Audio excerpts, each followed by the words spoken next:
Me? Yeah. All right, I'm about to go live.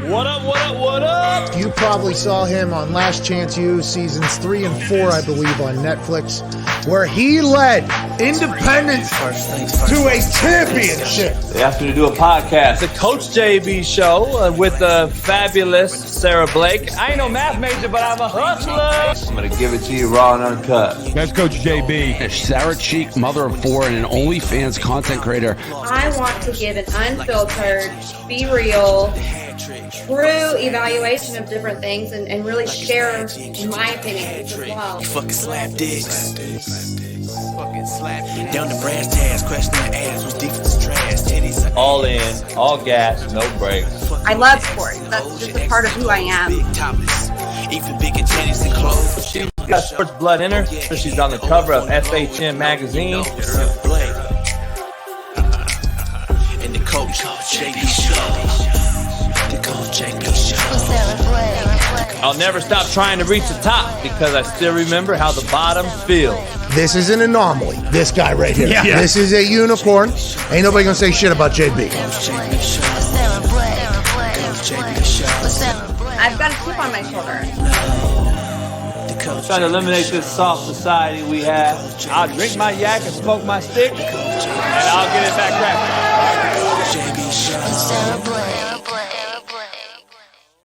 What up, what up, what up? What up, Sarah? Hello. What's going on, everybody on YouTube, everybody out there on the audio side? Great show lineup today here on the Coach JB Show with Sara Blake. Appreciate everybody joining us. Hit the like button, subscribe, become a member today. We got 3 NFL legendary people coming on today, back to back to back. So it'll be a great show, Sarah. I know we got a lot to discuss. Me and you haven't even had our little banter yet, so it's just waiting to happen. It looks like your technical difficulties have been fixed. So Let's hope so. the show looks good. The backdrop looks good. So we're all ready to go. Quote of the day. Let me get the quote of the day started so we can get our guests. I don't want to keep nobody waiting, especially this man.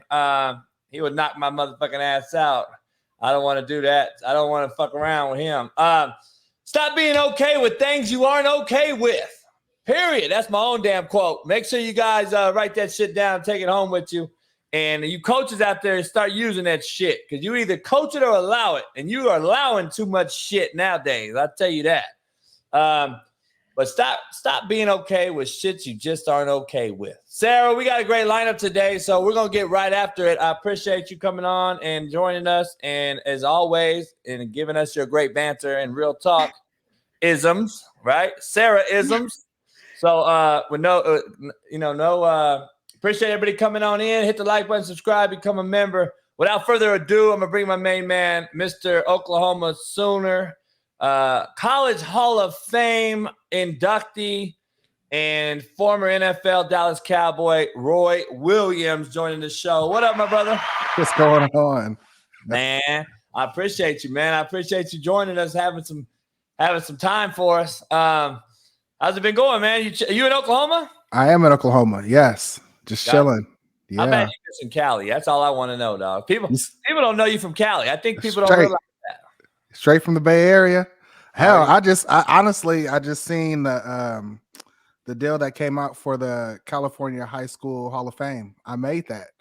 Really? So, yeah. That's really exciting. That's ridiculous. Yeah. That is, dog, because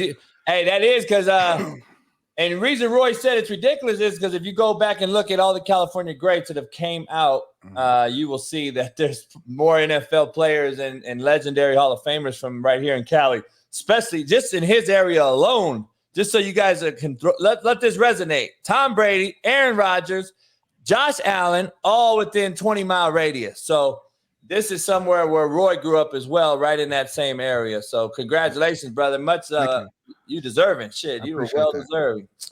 What's going on? What you got going on now? Oh, I'm a husband and a father of 3. I live in Oklahoma, of course, but ever since I retired, one thing I always wondered was why NFL guys move back to their college towns. And then I had an opportunity to go to Columbus, Ohio, and I seen Eddie George. He had restaurants, he had real estate stuff. Yeah. And I was like, you know what? I'm moving back to Oklahoma. I don't know what the hell's going to happen for me, but I'm moving back to Oklahoma. And after a year being here, I got linked up with my business partner, and we started a security company. And literally our first year was 2000. We formed in 2012, 2013, start billing our first client. Literally, we had probably about maybe 10 security guards operating about like 2 states. And now we're in like 32 states and got over 2,000 guards. So I'm just enjoying the process, man. It's been fun being able to run a business and watch it organically grow to what it is now. Hell yeah. No, much love, man. I appreciate you. Sarah, she's a Tennessee Vol fan, man. And you guys have something in common because she's down there at Tennessee Vol. She has a question for you about Heupel. He was your quarterback, right? Yeah, he was 2000 champion. Yes. Yeah. I have a 2-part question. Okay. So how was Josh Heupel as a leader in the locker room? First. Second, do you think he is the guy to bring Tennessee back to that national championship talk? First, there's no greater coach that you guys could have picked, and Josh is a phenomenal. He was a phenomenal quarterback then, and he's a phenomenal coach, and he can reach the players. Let's just say that. And then 2, his presence when he spoke, everybody listened.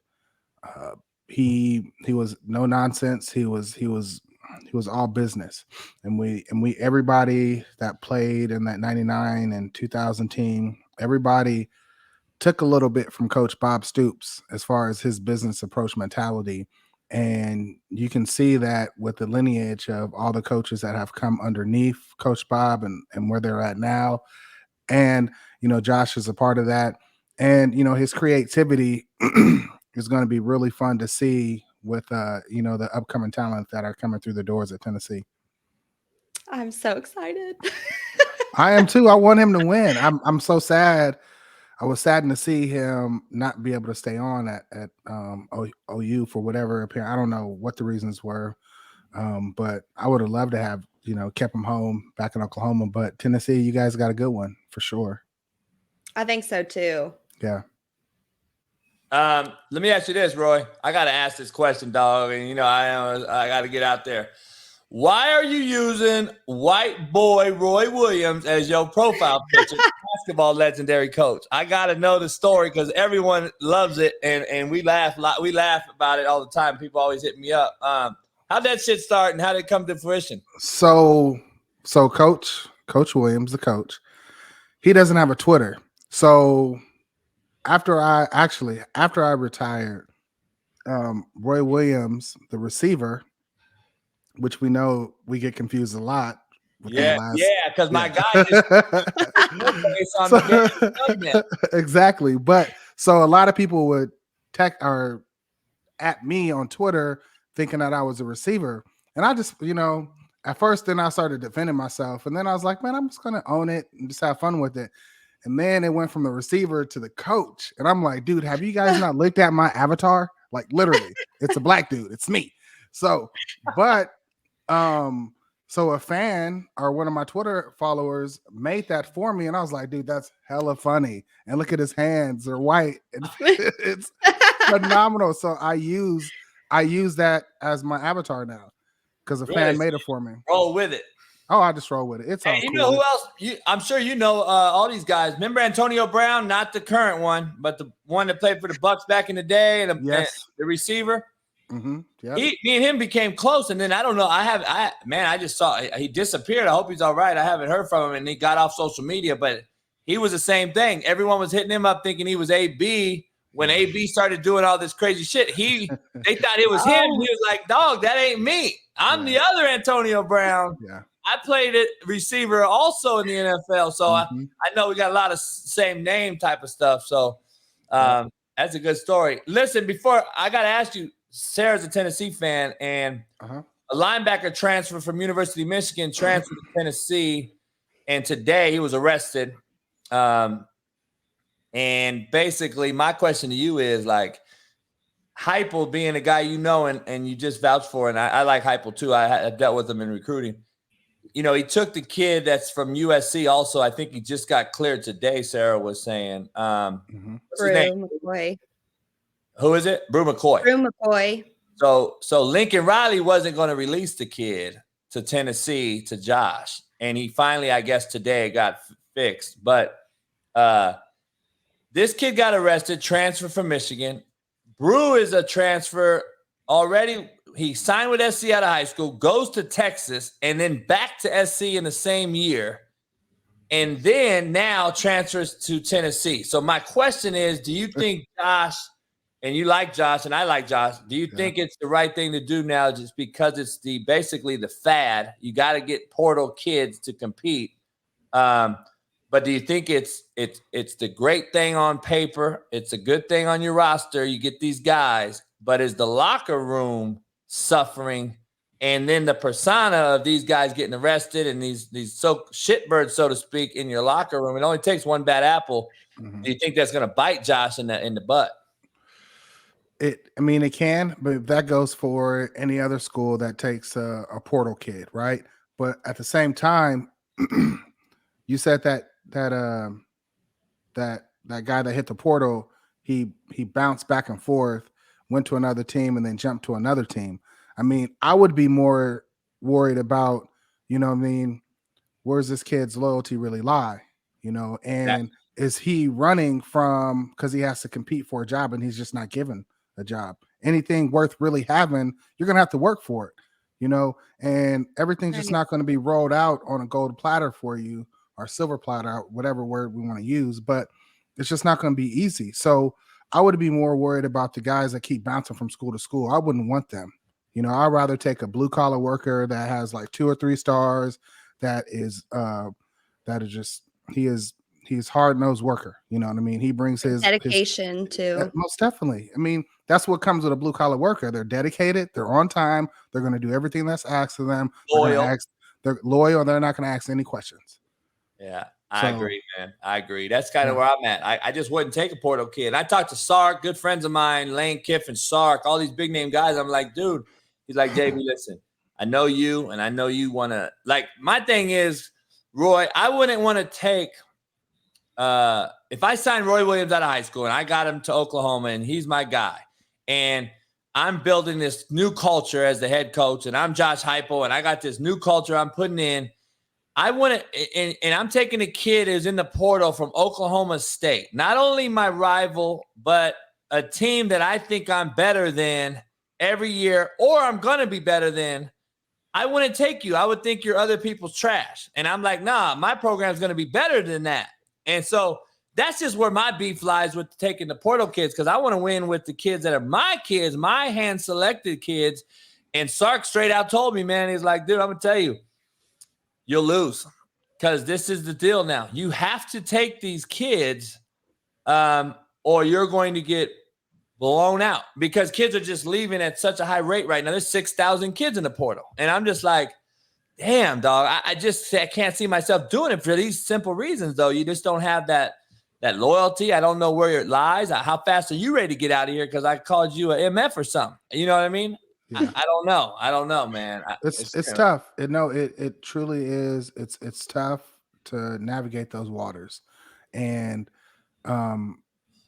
I don't wish that on any coach, because think about like Coach Venables and then Coach Lincoln Riley. He goes to USC. He's inheriting players that he doesn't even know. You're inheriting a lot of stuff. That's the same thing that happened in the end of 98 season in OU. John Blake got fired, rest his soul, and then Bob Stoops comes in, And it literally took a year for us to gel together and see eye to eye. Because that first year in 99, I mean, it was a constant battle, of terminology and it just growing pains. Every team goes Culture through it. change. Yeah, for sure. And they changed the culture. They got all the bad apples out there, and then we went on that run in 2000 and went 13-0. So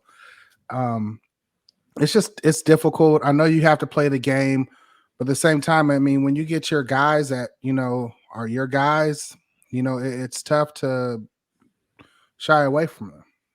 Yeah, no doubt. Speaking of Venables, man, JUCO guy, went to Garden City JUCO in Kansas. He played with you, didn't he? Or is he before you? Venables? Yeah. No, Venables was my coach. Oh, he coached you on defense, huh? Yeah. Was he a GA or was he actually coaching? He was a linebackers coach. So he played at Oklahoma when? Venables? Yeah. Venables never played at OU. He didn't? No. So wait up. He played at JUCO in Kansas at Garden City. And did he end up going to K-State? Did he play at K-State? Is that where it was?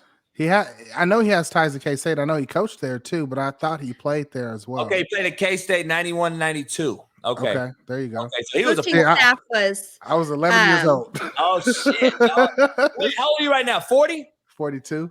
Okay, I'm 46. So okay, yeah, okay. He played at K-State. That's right. But I remember because Mangino was on that coaching staff, correct? Yes, Coach Mark Mangino, Big Papa. That's my guy. Oh, he's a big teddy bear, man. He gives the best hugs. Hey, last time KU won something. Yeah, exactly. Know.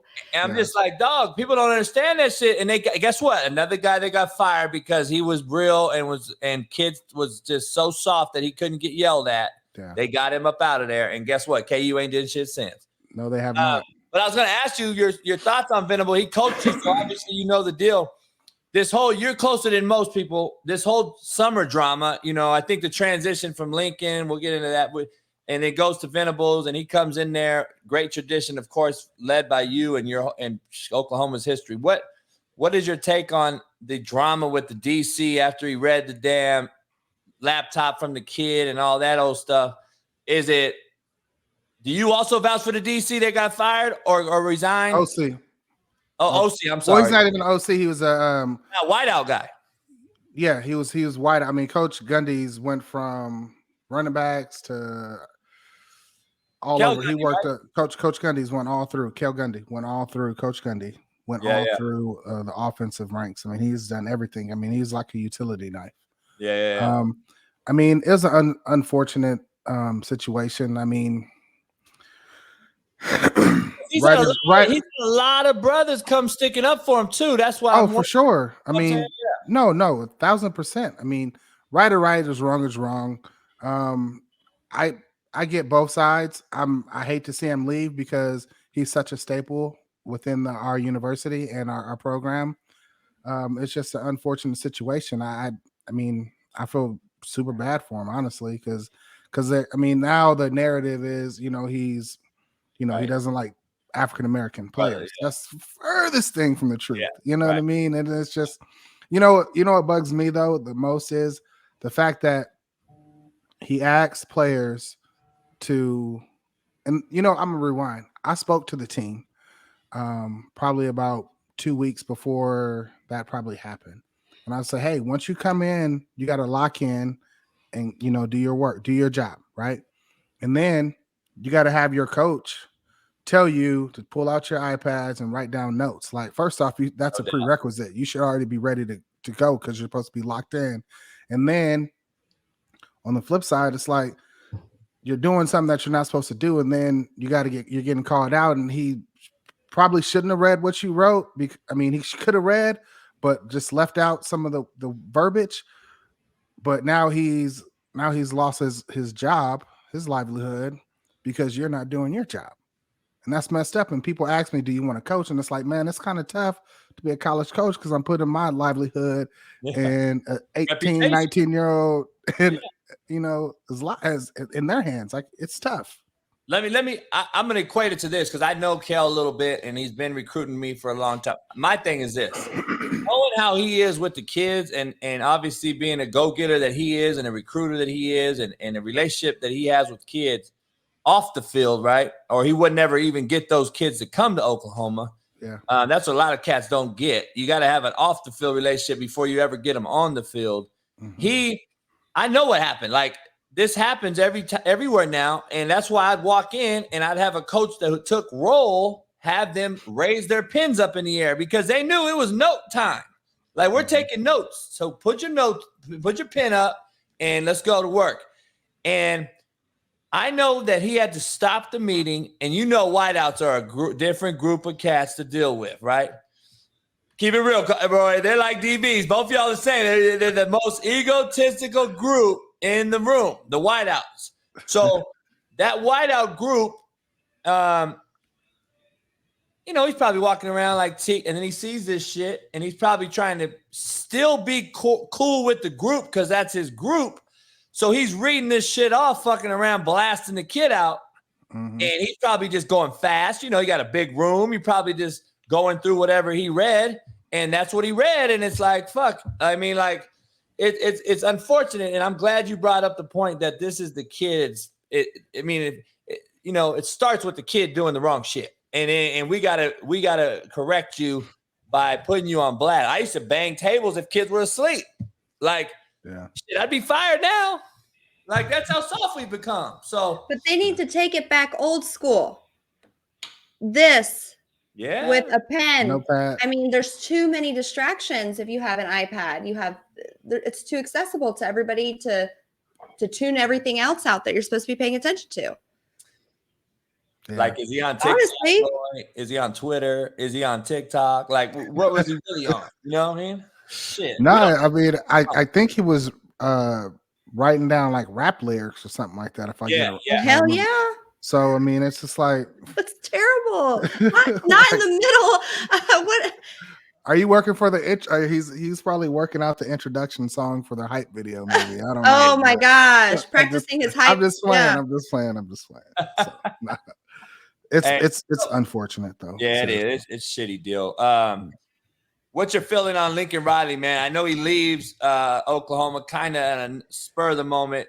Did that shock the community? And then, if so, how long was it to get over that for a cat? That if a cat don't want me, I'm like, hey, I'm over it. You don't want me, I don't want you. Or if you don't want me, I don't want to be here. But was that a shock to the community or the Boomer Nation, or was it we're over it? We're getting on. We're moving on with Venables. I would say when it first happened, yeah. It was like it's like a thief came. I mean, a thief came in the middle of the night, just took everything and just gutted the program and bounced. Oh, I know how that feels. And so, but I do want to give props to the coaches that stayed on to finish out their job and that season and coached in the bowl game because that's tough. Not knowing if you're going to have a job. And some of them knew that there was a strong possibility that they would not be asked back, but they still finished out the job and they were there for the kids. And I want to give much props to all those coaches that did that. As well as stay, right? Huh? Did Beaton Ball stay? O-line guy? Yeah, a lot of the majority of the offense stayed. Majority of the offense got. I know Simmons left. Simmons left. Simmons. Yeah, that's. Yeah, I know. Simmons left. Yeah. I know. So, I mean, are we hurt by it? I mean, it was a stink. I'm not going to sit up here and lie, but here's the honest truth. I mean, he left. It hurt a little bit, but we got our guy. Yeah. And Coach Venables. We're going in the SEC. Coach Venables understands how that SEC operates and moves. And now we got a coach that knows how to operate and move within the SEC and how they do their things. And different conferences bring out the best in the coach or it brings out the worst in the coach, right? Mm-hmm. We all know the Pac-12 is not the strongest league, right? So some leagues deserve certain coaches. And I'm happy for Coach Lincoln Riley that, he got to go to to the Pac-12 because I feel that he may do amazing there because he's a pass happy coach and he can, hopefully light up the scoreboards. I mean, for what it's worth, I honestly wish them well because there's a lot of coaches that I became real close with. There's some coaches like Coach Wiley. I knew him when I was with the Cowboys, and he's there. He's a strength coach, so I wish them well. I don't wish them no harm. I mean, but if we were to play them, person. no, but if we were to play them, I want to blow their ass out. I'm not gonna lie, but I mean, I don't have no ill will towards Lincoln, and yes, he has a nickname around here, but I'm not gonna repeat it. But it's all good. I mean, it's all good. Like But it's listen, done. We he's over gonna it. get what he asked for. That's the problem. Be careful what you ask for because now they're going into the Big Ten, right? Yeah, no, for sure. So like you're only gonna have a year of that pass happy shit at SC. And oh yeah. And my question leading up to that was, what is your take? Because I had a guy yesterday who played at Colorado and was in tune. He was an old school Big 8, Colorado, Nebraska, Oklahoma, that original conference. He hated that they went to the Pac-12 years ago. And he thought that should have stayed because that rival at the time was so strong. And most of y'all talent was from Cali on all three of those rosters, right? Even back in the day with my boy Darian Hagan at Colorado. You had all, from Lawrence Phillips that went to Nebraska, who played against me in high school. Just everybody on those rosters, Abdullah, like everybody from damn near Compton and Watts was all out there in Oklahoma, Nebraska, and Colorado. And the rivalries were real. You agree? How do you feel about now OU going to the SEC, Tennessee, Vol, Sara Blake country? How does that – do you have the same sentiment, or are you about chasing this bag and getting this TV money and making facilities better? And well, first off, I can't chase no bag because I get no benefit off of the mofos going. So I ain't getting that no way, regardless if they go or don't. But it's time to evolve. Big 12 doesn't get as the recognition that they should for, how good our conference was back in the early 2000s, mid 2000s. The Big 12 was a conference. Right. We were handling our business, and now it's SEC, and I get it. They're doing an amazing job. Coach Saban with Alabama. Kirby Coach Kirby has turned that program around as well. It's easier to recruit out there as well, though. Yeah. So, but I'm for it. I'm not. Hell, that wasn't the ACC that signed the $7 billion contract. Yeah. The universities, they're chasing that. They're chasing that bag. Yes. Because this NIL deal is put it's let me tell you something. I wish I was born about 10 years ago because I'll be ready for some NIL money. But could you imagine after especially you with the big play, the Superman play, and all the NIL, it would have been great. Oh, it'd been awesome. But I'm so happy for the kids, and I just hope that they have some financial literacy courses on teaching them how to put that money away, let the money work for them, but Coach JB, you can understand this. When, like, for instance, when I first got drafted, I had family members come out the woodwork. Hey, this is your cousin Nuck from such and such. I'm like, I have no clue who you are. I would call my mom, like, who is this? I don't know who that is. Oh, okay. But people have all these ideas and all these ideas on how they can make more money, and it's just like, nah, because if you had that, if you had the knowledge then, why are you not there now? And so you just got to be, for the young kids that are doing NILs and the family members, man, protect your child, and protect your money, because it is astronomical numbers, especially for me being inner city, not even being able to understand the concept of the magnitude of how much money you can make off your name and likeness. Just be smart, if you have to read books, get some audio books, just and find you some people outside of find you some good reputable bankers and CPAs from reputable companies. And hell, that should be a thing like the NFL has. They'll have companies vet it before they are allowed to talk to kids. That would be a big thing. It's interesting you said that because you mentioned Eddie George earlier, a good friend of mine as well. And I talked to him quite a bit. I've helped him out, and he's called me for some things while he's over here now at Tennessee State in the HBCU deal with Dion, and they're doing that thing. Ooh. You know, he does that financial accounting for a lot of big business people, and he does a lot of financial literacy stuff, which he's huge on, which is good for these youngsters to have a coach now that's actually coaching them doing those things. And that was my question. That was my lead-on question. NIL deals and making money. It's probably something we all wanted growing up and our age, right? And once we signed a big scholarship, if Roy Williams signs with Oklahoma, how great would it have been, like you just mentioned, to get this NIL deal? But my question to you is, has it now gone too far where there is no coming back from it and there's like a hierarchy lost within player and coach? And I think the kid now believes before he even learns how to drive, we're giving these kids the car keys. I say it all the time. Has it become so bad now where if you can't handle a coach yelling at you or you can't handle being a backup because you're just not ready to go on the field, you're now entering the portal, you're transferring, you already got an NIL money, which is not tied up to the school at all. So you can leave like the LSU quarterback just did. And like, do you think it's gone too far, or are you like, fuck it, these kids deserved it this whole time? Or are you mad like me, like, fuck that, we didn't get it? All of the above.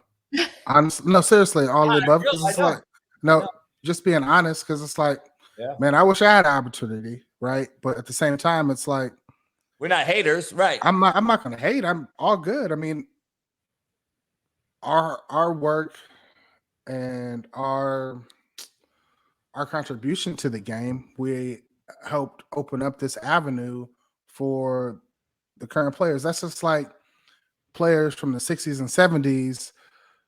Now in the 80s and 90s, everybody got more. Everybody's getting more. I got more than the guys that came before me, and then the guys that came after me, they're getting bags. So I mean, I'm not mad. I'm happy for them. Right. But the NIL deals, I mean, I don't know how they're going to be able to prevent it from happening. There's so many different loopholes, and so I don't know how that's going to, you just gotta. I mean, it's a fine line, and there's a lot of schools, and there's a lot of different business entities that are stepping over that line and doing some unethical stuff. And I know of, and I know I don't know, I haven't seen it, but I've heard a lot of stories.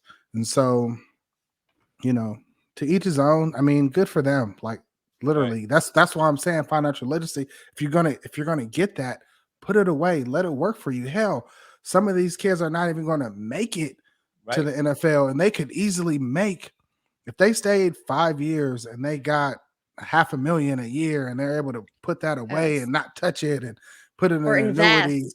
That's what I'm saying. Put it in an annuity and just let that money just keep making money. You're good. Like, so it's crazy. And you mentioned Eddie George and the historical Black college HBCUs.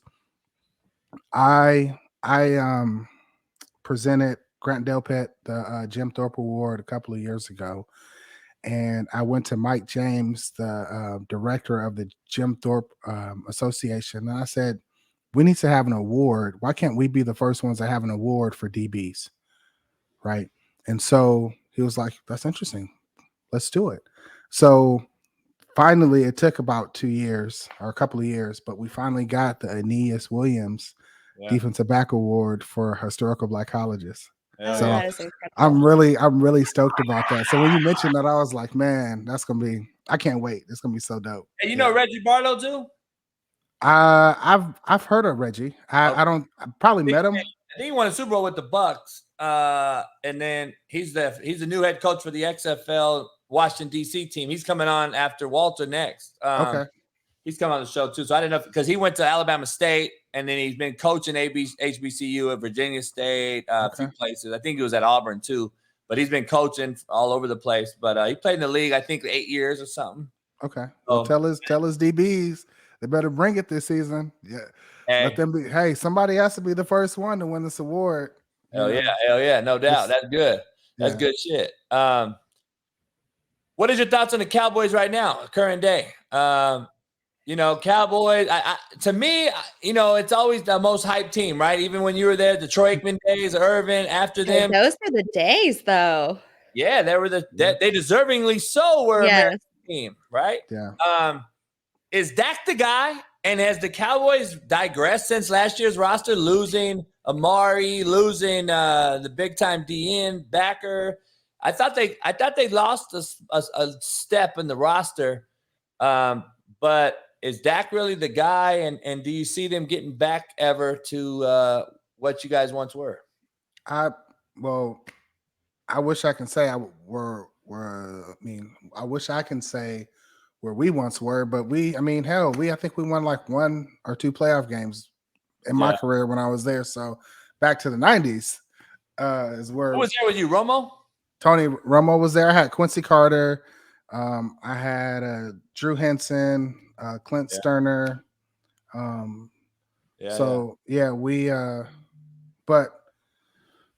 I think Dak is the guy, right? Still head scratching with the Monty Cooper deal. I don't understand why we let him go. To each his own. I don't know. CD is going to have some big shoes to fill. I mean, he is, he's going to be the number 1 target guy. He's hurt, right? Yeah, I think he's questionable right now. But I feel that whenever he does get back on the field, they're going to have to be creative on trying to get him the ball because double him. Yeah, because he's going to get doubled because he's the number 1 guy now. He's used to Cooper being out there and Cooper getting all that attention. So he can beat the one-on-one matchups, but when you're getting double teamed, that's just the curse of being a receiver number 1.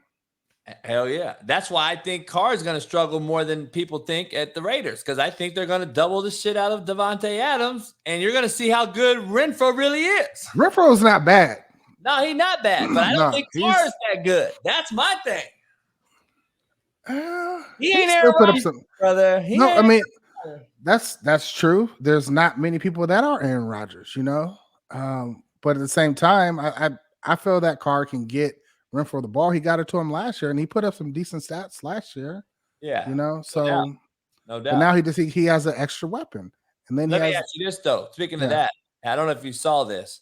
Chris Sims came out today and said Aaron Rodgers is not a top 5 quarterback in the NFL, and he said he takes Burrow all day over Brady, and he just continues to say some shit that blows my mind. But if Aaron Rodgers ain't a top 5 quarterback right now, who the hell is? Like, did he have Patrick Mahomes up there then?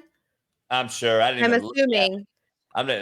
But it's some of the things he says is crazy. But going back to the Cowboys, I believe the only receiver they have that's going to start the season healthy is the Gallup kid, isn't it? I think so. And Gallup, I like him. I think he's coming off injury too. Yeah, I think he's been injured too, though. Yeah. So, but does Zeke can he carry the load still? And as I know, the running back position is so finicky because 1 year age is an NFL running back is 5 years age human, right? We know that's what it is, and you can see Saquon Barkley struggling and McCaffrey and all these freaks of nature we thought were going to be the best thing. Even Adrian Peterson after the injury came back strong as hell, but it ages you in that level. I don't know if Zeke's the same. Is he going to give you the same production? And I think the Pollard kids is even more explosive right now because he's younger. But is that the guy that's going to help Dak out? Because Dak, obviously, Play action's a huge part of their business. They got to be able to shell the run game and get those guys down in the box and try to help throw over the top to these wideouts. But without a Cooper, like you said, I just don't know if you load the box anymore. I don't think you have to. Yeah. You can play coverage. Only time will tell, because last year with Zeke coming back, he didn't have one of his better seasons. Let's just say that. I'm not going to sit here and, dog another guy because I was that guy at one point. So I feel that he can have if he has one of his previous year seasons, like after his rookie year and after, the Cowboys can be a very dangerous team. So it just depends on if he can get. I know he's lost a lot of weight and he shedded a lot of weight and he's real cut up and he's back down to the weight that he wanted to get to. So I'm interested to see how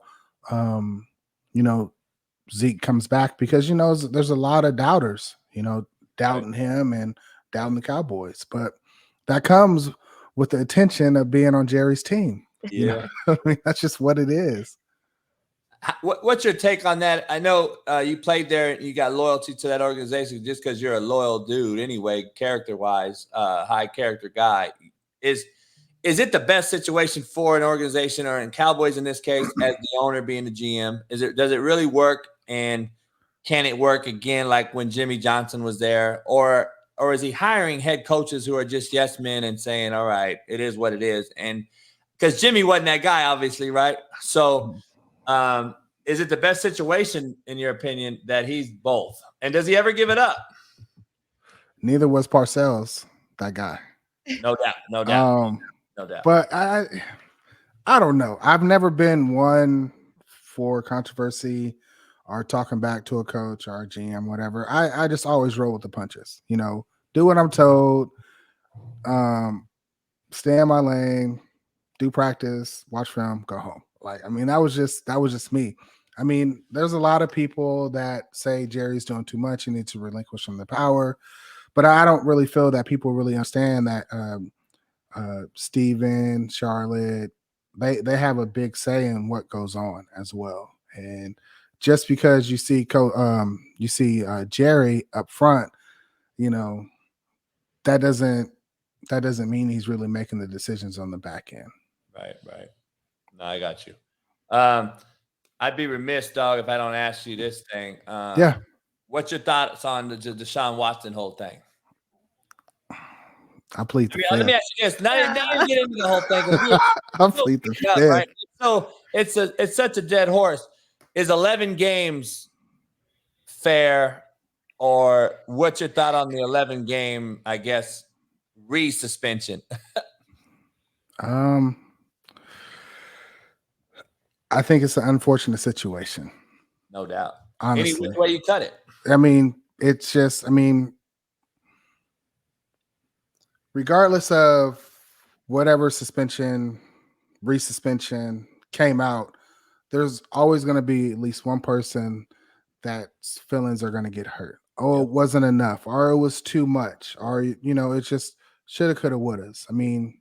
He already missed the season. Came into this season thinking he was only going to get 6, and now he has 11. How much more? Hell, almost took it somewhere, but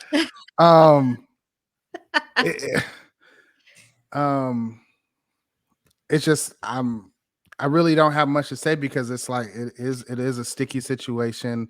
It's it's just a sticky situation. I don't it's tough for me to even want to comment on it because it's just because there's people's lives that have been affected. Right.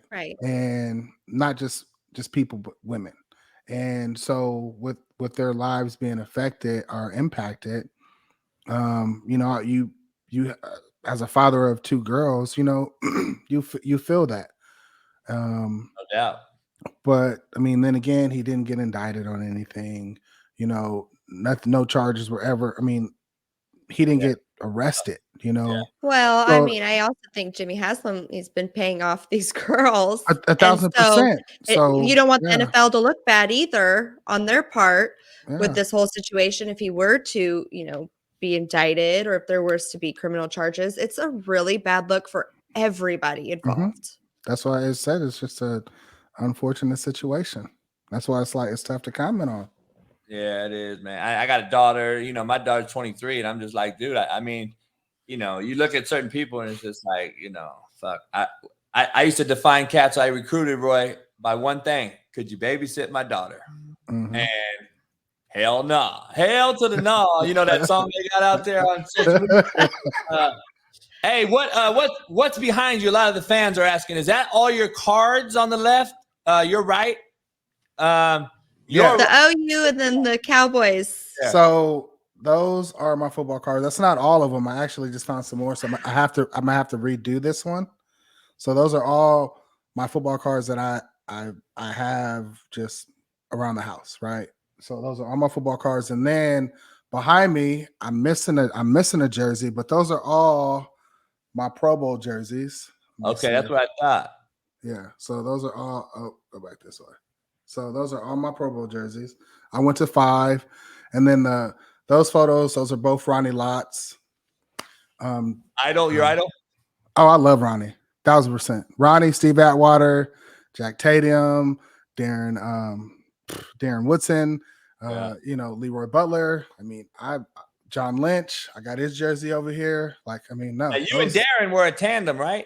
We were for like 2 seasons, and then he got hurt, and then he retired. It was You guys were wrecking shit back there for a while. I had a guy on yesterday, Mac McChesney, played at Colorado. He does this training thing. He played for the Broncos for a minute, but he had Steve Atwater on his show the other day, and he was at Broncos camp doing his live little podcast, and so he was just talking about Atwater. I miss the days of you guys though that used to actually hit people. Nowadays you can't do it. And before you get out of here, I know you're busy. Like the current state of the NFL. Is it truly just because I play quarterback, I'm an offensive guy. I cringe at the quarterback rules. Like to me, I used to like getting that chin shot and throwing a touchdown and talking shit to the defense, right? You hit me your hardest, but I still got it done. That was like a thing you felt when you woke up. Sore, but gratification, right? Yeah. Nowadays, you can't hit the dude. Defense has to be so hard to play. And I believe through all these rules and all this shit, I believe it is softened up. Even the defensive cats that aren't soft or whatever we want to say, it's made them soft, though, because they can't hit you anyway. So I have a conspiracy, man. I really, truly think, not a conspiracy, an ideology, that there's more injuries now than there's ever been because nobody knows the speed to play. And you know as I know, if you're not going full speed, you're going to get hurt. Oh, yeah, 1,000%. It's tough. I mean, prime example is now you know that football is changing the Pro Bowl. No, man. You know what I mean? It's like, oh, what am I watching? So it's totally different. Receivers, and no disrespect to the current receivers, but you would not catch the receivers that are coming across the middle now. Back when I played, they would not be coming across the middle because they know right at this current stage, they know that they're allowed to catch the ball and take 2 steps. When I played, it was like, nah, simultaneous. It's gonna be light you up. So it's more protected for the players. The NFL is trying to light up the scoreboards, keep people engaged, excited. Nobody wants a 10-7 football game type deal. They want the scoreboards lit up. So I get it, but yes, more injuries are more apparent now that a lot of players are getting hurt because they don't know at what speed to go, and they're more so worried about how to tackle a player from the offensive side because they're like, if I hit him up high or hit him in the neck area, I'm gonna get fined. If I try to tackle him from behind, I grab him and the horse collar tackle. Geez, you're gonna get a horse collar. It's just there's so many. There's there's so many different rules that, you know, it's like you have a plumber, but you take all these tools away from him, and you're like, now you got to fix it. No You doubt. know, and you don't even have the right tools to fix it because you took all those tools. No So doubt. it's just it's unfortunate. It truly is. I mean, just a lot of unfortunate events that have happened in football, in the league office, rule changes. You know, it's just it's sometimes. I literally just started watching football probably like a year and a half ago, back again, and now I just deal with it. You know, it's just like, oh, whatever. But I still want to see it. You know, I'm the because same as you, man. I didn't watch it either. Plus coaching. yeah, it's tough. I mean, it truly is tough, but it is what it is. I mean, that's the new landscape. What's your take on these damn hats they're wearing though at practice? These Guardian helmets, padded ass helmet that goes on top of the helmet that does absolutely nothing contrary to belief. Everybody wants to tell me, oh, it's 10% different. No, it ain't. Shut up. I don't want to hear that shit. I know all about these Guardian helmets. It's just a bad look to me. It's kind of I know it's a PR stunt and a marketing ploy. And I'm sure they have a bunch of money that's going out from these guys that they made a deal with in the NFL. But isn't it a bad look if you're a guy of our generation and you're wearing a fucking hat? It's like wearing a damn, I don't know, man, like wearing a condom on your head. You're wearing a stocking cap. Over a helmet. Yeah. I don't understand it. I don't know the whole science behind it on why they do it. I don't know their reasoning, but I went out to the OU practice and I was like, okay, I guess that's the new thing, you know, because I just don't know. I don't know what they do. I truly don't. I mean, the best way to get game ready is to go bang your helmet to helmet, you know, not a pad to pad. Yeah. You know, so Right. I don't know what it does. So I really don't have much to say about it other than it looks a little quirky, but hey, that's what they're doing now. You know, like kids wearing skinny jeans. Well, that's what they're doing now. You know, it's just, I don't know what to say. You know? Just, I mind my business.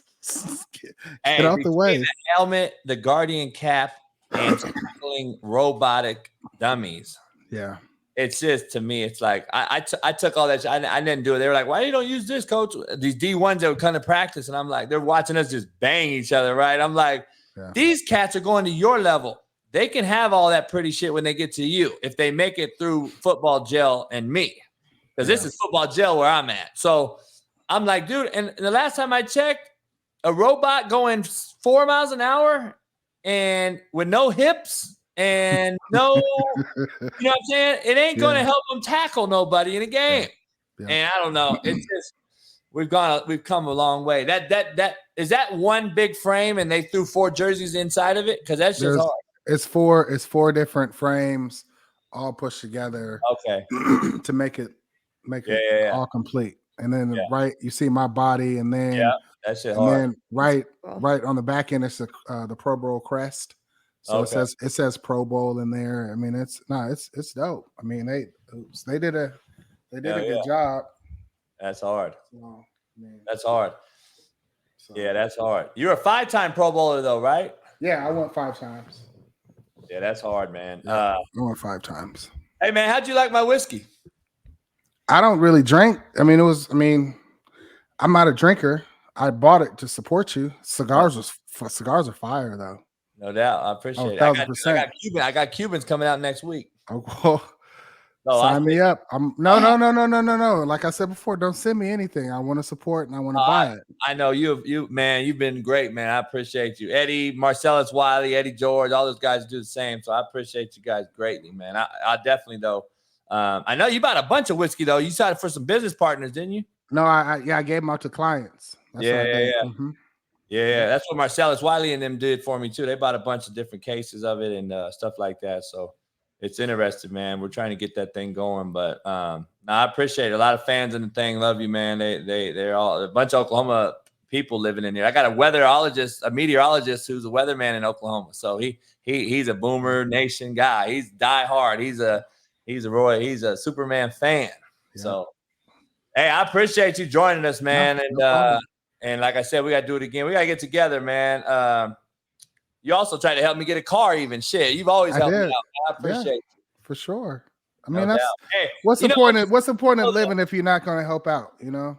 Oh, yeah, no doubt. So, No doubt. that's Before I just let me. you go, everyone's in here saying, man, Roy's so soft-spoken, but he was a beast. I try to tell people all the time, I said, this is the person, these type of cats like Roy and these other dudes. Walter Jones is similar. Mhm. Those are the ones that you don't fuck with. Like, people don't realize that shit. See, nowadays, everybody was on social media loud and talking shit, and they're the softest cats in the room. Yeah. It's the dude that sat in the front row, took notes, did right, that you had to worry about. And this generation has no clue about any of that. Yeah, it's true. I mean, silent assassin. It's silent. You can say silent assassin, and we always were taught about don't be the loudest person in the room, don't draw no attention to yourself. You know, it's just I used to get picked on. You know what I mean? So I used to just sit back. You know what I mean, and be like, I didn't mess with people. I just watched. You know, and when you get bullied, you just got to pick one. You take on that one, and then everybody else will leave you alone. So hey, it's like in jail. You knock that motherfucker out in jail, they're not fucking with you no more. Yeah, they're gonna leave you alone. So I've always been this way. Like I've always been, you know, soft spoken, but it's different when you cross between those white lines. It's a light switch goes off. You know what I mean? And it's just I've always that's how I've always been. So I am soft spoken. It's funny because I can't believe I'm gonna say this out loud. So when I used to call or talk to people used to say I sound white because I was so proper. And I'm like, what does that even mean? Like, I don't even understand what that means. But no, yeah, I am soft spoken, man. That's just me. But I mean, come game time, it's on. You know, real ones moving silence, like they say. Yeah, for sure. So, for sure. Hey man, I appreciate you, dog. It's always love. I'll holler at you again, and I appreciate you coming on, man. And we'll have to do it again. No problem. Thank you guys for having me on. Have a blessed one. All right, Roy. Appreciate you. All right, you guys. Bye-bye. Thanks. Great banter right there. My main man, shout out. Boomer Sooner in the house, Roy Williams. So me and Sarah, second day on the job. Hey, it's 1:57. We got a Hall of Famer joining us next. Roy was actually messing around on Twitter with me, and he said, man, why you want me on when you got big Walter Jones joining us, who's a Hall of Famer, by the way. Probably, I don't know. I put him in the top 3 offensive linemen of all time that ever has strapped it up. So it's going to be great to talk to him when he calls in. So me and Sarah is just getting our chemistry going. So we haven't even had time to really chop it up because we've had so many guests. So appreciate everybody. Make sure you hit the like button, subscribe, become a member, blow this show up because not a lot of YouTube shows besides the big boys are getting these type of guests on here like this at a high rate, in my opinion. So I appreciate everybody joining us and coming on. That's good, Sarah. Yeah, you getting loosened up. You talking now. Oh my gosh, she was so nice. I know, huh? I was thinking, man, when Lane Kiffin left for USC, there was a lot of not nice things I said. I couldn't hold my composure like that. He's like, oh, well, I wish Lincoln Riley well. I'm like, I forgot all about it. Me and Lane are pretty close, so I know Lane, and I forgot about that. I was like, shit, I didn't even think about that. And that's why you said that earlier when you come out to the SC game. Yeah, you would get they would eat me alive. Yeah, you would get murdered by your Tennessee ball fans. Oh shit, you would get murdered. Unless I throw mustard onto the field, you know what I mean? Then they would let me. Yeah. I don't think once they see you, I don't think they're gonna bother you. But I got a poll question. I'm gonna throw it on the bottom down here to everybody in the chat. What's your most embarrassing moment? Sarah, I don't know. I want to put you on the spot. I don't know what mine is. I got to think about it. What's your most embarrassing moment, Josh? Oh, so you got to answer this one. I know you have some kava stories, drinking kava. Sarah, I don't know if you know what a Polynesian root is. It's a kava drink. It gets you fucked up, though. A lot of Polynesians do it. I I don't know, Sarah. I got a lot. I don't even know where to begin on a most embarrassing moment. Probably I have something one every week. very small though. I got probably like real small with me. It's probably something dumb like Jason Taylor said he shit his pants at work. Wow. Oh my God. That's an embarrassing moment. That's an embarrassing moment. It is what it is.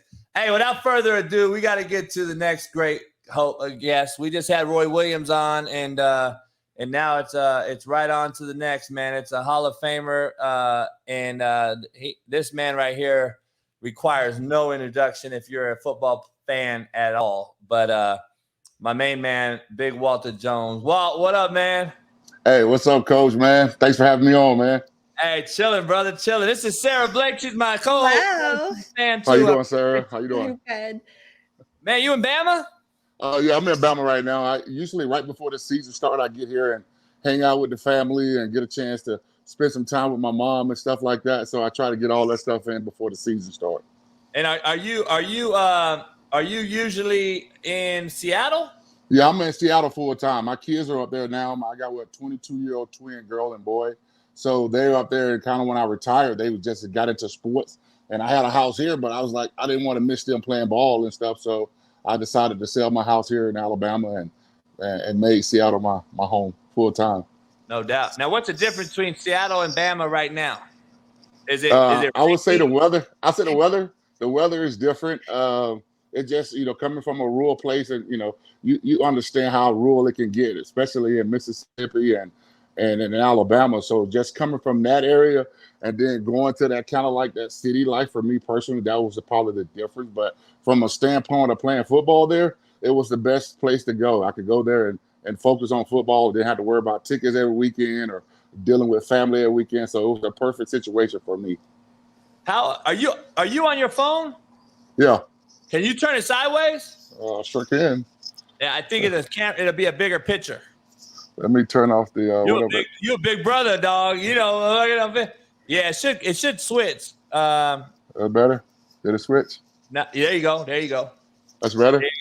Appreciate you. I'll make you big. There you go. There we go. We got technology cracking over here. All right. Man, if people in the chat, you guys don't know, Walter Jones, NFL Hall of Famer, big time, one of my favorite O-linemen ever to watch play. Played at FSU also, correct? That's correct. Yep. Going down this weekend for the game, so looking forward to that. Who they got this week? It's pronounced Dubois, but it's one of those games they have to play because the next weekend they play LSU. So I guess they picking up on the SEC. You have to play a cupcake team before you play the big game. So I'm going down there to see these guys and see what they all about before they get ready for LSU. What you think about the Knowles? What you think my main man's got going on over there? He's getting Norvell. Is he? Are you liking where the direction he's going? Or I think so. I think he's doing a great job of bringing the old guys back. I think a lot of times with a lot of young kids, they need to see a lot of the former players come in. I think he's doing a great job of that, and I think he got a great message. It's all about competing. A lot of time with these kids now, you got all these kids can make money now, so they're going in with a whole different perspective when they go visit colleges now. But I think that he's on the right track of trying to turn this organization around. So I'm just looking forward to seeing the change. Once they start winning again, it's going to be fun again. I think you have to go through the bad stuff to get to the good stuff. No doubt. What's all the West Virginia stuff? I'm at one of my homeboys' man cave, man. Okay. So he got a great setup here, man. We got our nose stuff. So this is something that, he had been having for a long time. Being an athlete and being out in the public eye, it's a place where I can come and I can have a good time and I don't have to worry about anything getting out or anything, So it's a great setup for me when I come home where I can come and hang out and have a great time.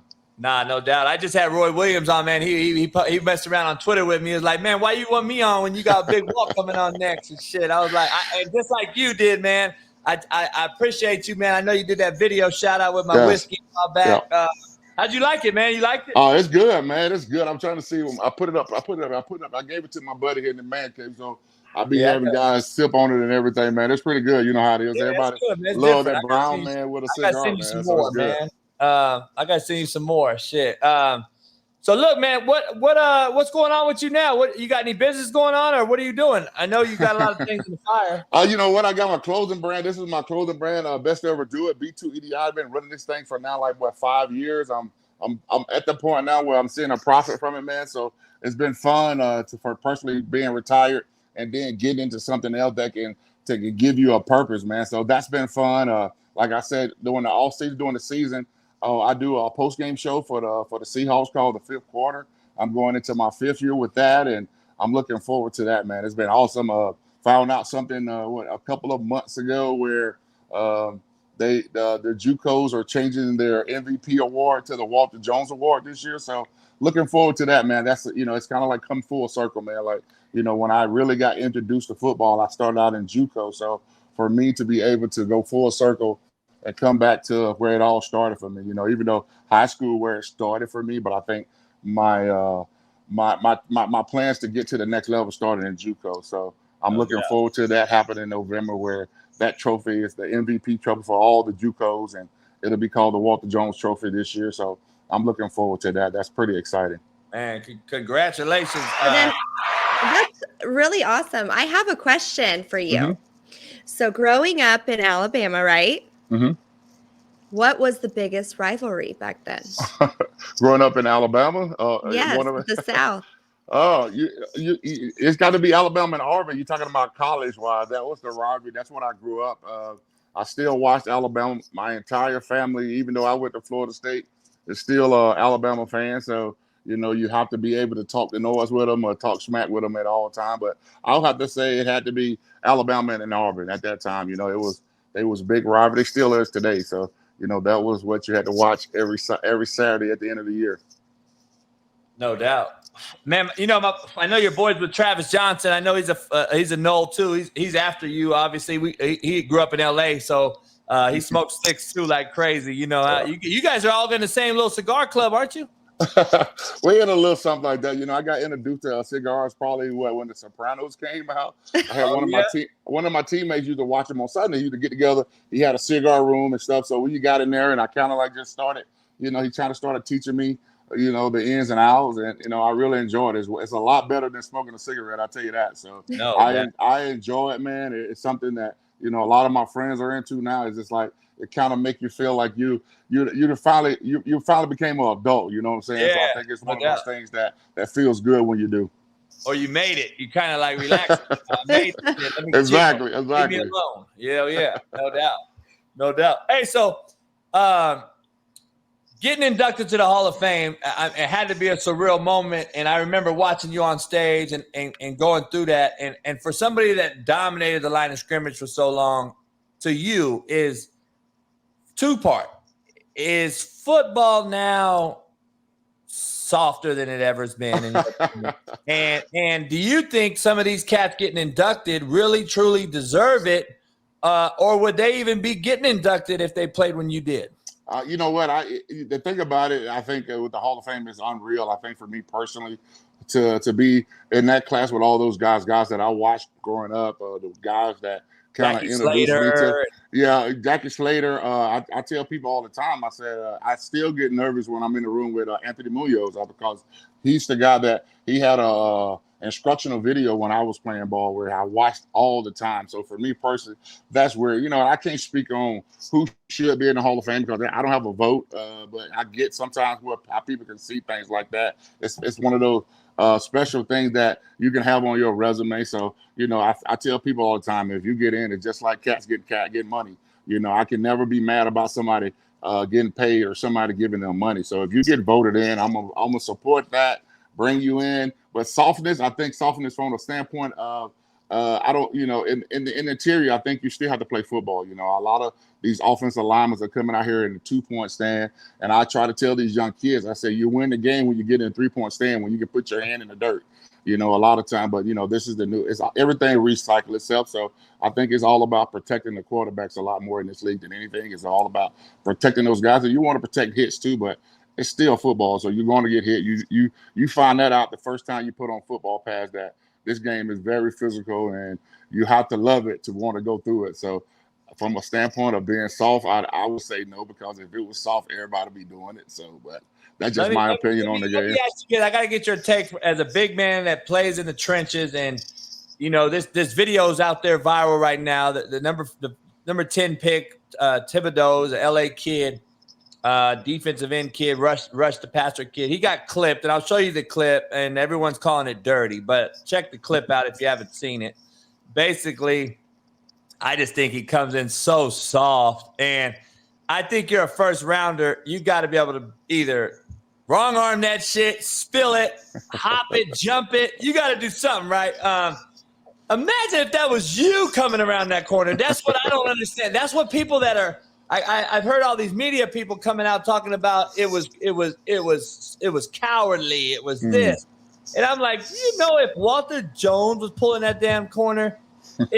What were you gonna say then? Because that kid would have been fucking depleted. He definitely would have been depleted, but I think, you know, especially with the guys that got to take on that, I think we all been in football practice, and I think you teaches that in practice anyway. So I think it's one of those things. But a lot of guys get mad about their knees. You know, that's the one thing that you try your best to protect when you're out there. But, you know, I always tell guys, if you want to protect your knees, put your pants down and put some knee pads on. You know what I'm saying? So. But I think it's part of, you know, it's just part of the game now. I think, you know, once everybody start, you know, it's kind of like, you know, you've been a coach, right? So I tell people all the time, coaching can control the fans and everybody, because if you start speaking on something that's going on in the game and the fans hear it, now they pick up on it too. You know what I'm saying? What you're doing is you just coaching. You know, if you see something, you say something, but then if fans hear that, they get riled up by that, even though they don't know what's really going on, but they'll do that. So I think it's just part of the game. Everybody just want to speak on it and stuff, but football is going to be football. I don't think the physicality will never go away from the game, because it's a tough game in itself. And I think guys play this game that really knows how to play this game. Nah, no doubt. You JUCO guy, JUCO product. Yep. I tell people all the time how great there's some legendary JUCO guys, and you know, right now, Aaron Rodgers, Josh Allen, California JUCO guys. You got so many JUCO guys in the NFL, or legendary Chad Johnson, Steve Smith. I mean, there's just so many guys that have made it. But if I was the commissioner of NCAA, right, non-caring assholes of America, I would make every single kid go to JUCO. And this is why I say this, Walt, and I think you would appreciate it, because when you left JUCO and went to Florida State, it was like going from the hood to Beverly Hills, right? Totally, yes. I was in football jail. I made it. I got 3 meals in a cot now. I got a decent room. I got check, boosters, fan base. I got all this stuff.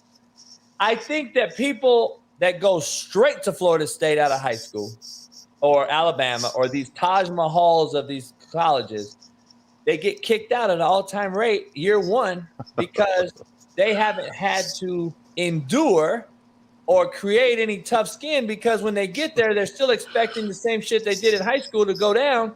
And if you go to JUCO for just a year, and I guarantee you'd have less people getting kicked out. I think you'd have less people quitting. I think you'd have less people doing what we do.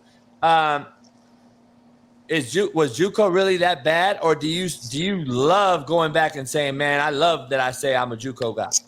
I get where you're coming from with that. I tell people all the time, I'm not going to tell a kid that, you know, if a kid got an opportunity to go somewhere and play or whatever. I get what you're saying. You know, I think for me personally, I use JUCO as for what it was. I look, because I didn't start playing football until I was a freshman in high school. And so for me personally, you know, my grades wasn't all there. So, Florida State was a team that I decided that that's just where I wanted to play. So when they saw my film, they wanted to do anything they possibly could to get me on their team. So for me, I looked at JUCO was just like another, kind of like playing another 2 years of high school football, because then I could learn the game. I was learning the game where I didn't have to worry about the pressure of, like you say, of the big schools, the big boosters, you know, wanted this to happen. Now you can go in there and I think with JUCO, you get legitimate good coaching too. You know what I'm saying? I'm from the old school. I'm strictly from how you coach the kids. You know what I'm saying? I totally believe in that. I had my son play ball, and I used to tell the coach all the time, I said, it's okay if you cuss them out. You know what I'm saying? So I think that's part of the game. I think it helps. It grows them as young men. So for me personally, I love JUCO. I enjoyed my 2 years there at JUCO because it, like you said, it prepared me for the next level because I knew what I was going to. You know, at every level, you want to know, can you play at that level? So I established what I established at JUCO, and now the next step was FSU. And once I got through JUCO, when I got to FSU, I knew I had to ball and be great. So I wanted to do that and wanted to prove myself that. But I definitely understand what you mean by where kids can go somewhere and play and learn the game of football before they go to these big schools where now they only playing 1 or 2 years anyway. So I get what you're saying. I think it'll be awesome if some guys was to do that just to get a place where they can go and play football. Those guys that don't have a lot of competition in high school. Some of these guys are playing with the same guys once they leave high school to the D1, but most kids don't get that. I was the big man on campus. You know, Right. I was so I definitely didn't know if I still could play at that level. So JUCO definitely helped me to better hone in on my skills. Nah, no doubt. No doubt.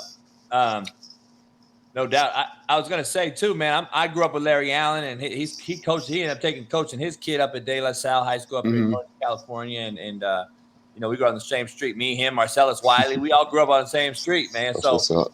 you know, he one of the best guards, right? I mean, Oh yeah. Him, Will Shields. I got when I was a cup of tea with the Chiefs. Will Shields was our guy, being the guy he was, and Will was crazy motherfucker. But the Seahawks right now, right? Yeah. We're talking to a legendary Seahawk, Walter Jones. Make sure you follow him right there at Big Walt71 on Twitter and Instagram. And a lot of people in the chat are buying your shit right now online. So, what's your website for your gear? It's b2edi.com. Go check it out. Okay. Best ever do it, guys. Go check it out. Hat, hoodies, t-shirts, shorts, polo shirts. Just building the brand, man. So good looking out, guys. Nah, we're gonna buy some. We gotta get some. A bunch of people are buying it. They're big fans of you. What's your take on this current Seahawks team, man? And Pete Carroll. I'm a Pete Carroll guy. I love Pete. I've known him a long time. I've always liked what he's done. But are they headed in the right direction with basically a journeyman QB and a kind of a bit of an unknown defense and O-line? I think this is right up. I think this is right up Pete alley. You know, you kind of think about when Pete came in the game. You know, he was bringing these guys in that had chips on their shoulders or decided this is what they wanted to do. So I think I think the thing about Pete, what he does so well is he take these guys and they build these guys up.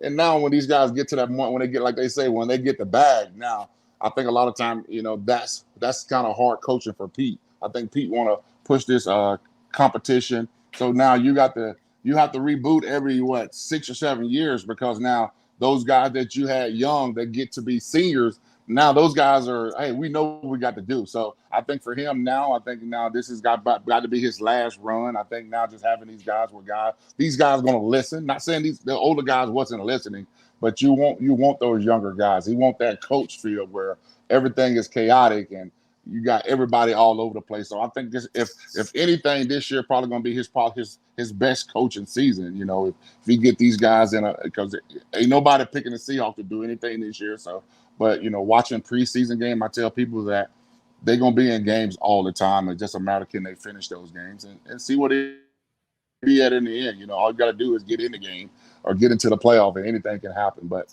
I'm looking forward to seeing what kind of coaching that he can do. We're gonna have the star guys. You know what I'm saying? There's nobody there from that former Super Bowl team, so I'm looking forward to seeing what he can do to get these guys ready to play every Sunday night. I look at it like when Marshawn year they beat Saints, right? I think that was Pete's first year or whatever when they beat the Saints as the 8th seed, getting in late, the 1 seed in the playoffs. I look at it like that. He's gonna have to do one of those coaching jobs. So he's gonna have to, man. I think he's looking forward to it. I think this is what he built his everything on competition. You know, you know who the guys that's he's talking to who don't have to worry about competition. They're gonna be playing. I think every coach understands that part of it. But I think with all these young guys, these guys that's taking all these veteran guys' spot, I think it's gonna be great for him to kind of bring in that competition. You know, anybody's job can get taken. I think when you get guys playing like that, you get the best out of the guys. No doubt, no question. Who's coming out the West? Oh man, it's gonna be tough, man. I think the Rams are right there. That they're gonna be in the hunt there. You know, the 49ers, I don't know. I think with the new quarterback, they're going to be still the tipping. And with us, I think we're just going to be there. You have to take your hat off what the Rams was able to do last year with a new quarterback, and now he's in the system a whole full off season. So you have to put your hat that those guys going to be right there when it's all said and done. You think about what's in the East. Anyway, you look at these teams and they lose games they should lose. So I think from a standpoint of that, you just got to win the game you're supposed to win. Nah, no doubt. I think I'm losing you. You there? Yeah, I'm here. Okay, I think you cut out on me. Let's see. Let me get you back in here. You hear me? Yeah, I hear you good. I hear you, but your video cutting out. I don't know what happened. He's having Sara Blake problems. That's the down south. Hey, man, I'm telling you right now, internet has been horrible the last 2 days for everybody. Exactly. Then I'm outside too, though. So it's like I might be spotty on the Wi-Fi. So yeah, it probably is. Now on the okay. Yeah. Let me see something in Wi-Fi. He's in Alabama. The internet's using all Nick Saban's. They go into the tide. Let me see. Let me remove them and see if it happens. Hopefully we'll get him back here in a second. Once I see him moving around. Make sure you guys go over there and support Walt and get his gear, man. He's got some good gear. I got a couple other questions, but we got there we go. There he is. We got you now. Yeah. There you back. Welcome back. I'm back. Hey. Hey, dog, we've had horrible reception the last 2 days. Everybody has internet. I think it's a government damn conspiracy. Yeah, I don't know. Sarah's down in the South. She's in Florida, and yesterday she had a horrible thing. And we've had guests on that have lost it. It's all kind of shit. It could be. I think I think the kids and got out of school too, though. So now they probably on their iPads now. So they taking all the bandwidth too, though. So I had to just turn the Wi-Fi off. Hell yeah! Hey, what's your take, man, on these damn padded helmets they're wearing around now? You know what? I've been trying to figure that out. I get the whole point of trying to help protect guys and stuff. And, I saw a lot of guys say it really doesn't affect them in the game. But I just, I think it's kind of like, is you really preparing these guys for what's going to happen in real speed? Like, sure enough, you're protecting them in practice, but you can't protect them in the game. You know what I'm saying? Like, there's going to be head-on collision. You cannot, unless, we go to, like you say, we go to flag football or something, or touch football or something like that. So it'll be one of those things where I think, they're just trying to protect those guys when those guys are in practice and stuff. So I think it's good, but still, I don't think it prepares you for a game collision. So. Hell no, it don't. There's no way in the world it does. I'm just like, this shit. I'm like, the Pro Bowl was unbelievable. I'm like, dude, I don't even want to watch that shit. They're playing flag football. I'm like, come on, man, what are we doing? And we're protecting the quarterback, of course, which was your number one job. Were you on that Super Bowl team that played the Steelers? Yes, I was, man. Now you got me. Now you got my stomach hurt now, man. I know, man. Hey, that was a good game, man. Who was the running back? Shaun Alexander? Shaun Alexander, man. It was a good game from a standpoint. We didn't play the best game. I think it was one of those things where we haven't been there before. Yeah. So now, how do you prepare a team for something they never seen before? So, and it probably was the worst place. And I tell people all the time, I said we was a new team, so there wasn't a lot of towels and stuff they were selling with Seahawks stuff on it. So my family was telling me that there was not a lot of Seahawks stuff in the stadium to buy and stuff like that. It was like a Pittsburgh Steelers game. I didn't think about it until afterwards. I remember during that week we went to the Detroit Piston game. They gave tickets to the Steelers and they gave tickets to the Seahawks. So, they take us in a van and they take us in the back way. We go up through the back way, come out, we on court side. When we got there, they didn't stop the game from playing at all. We just sat down in our seats. Nothing happened. So like 15 minutes later, all of a sudden, everybody just stopped playing basketball, and the announcer got on the talking about, hey, we got the Jerome Bettis and the Pittsburgh Steelers.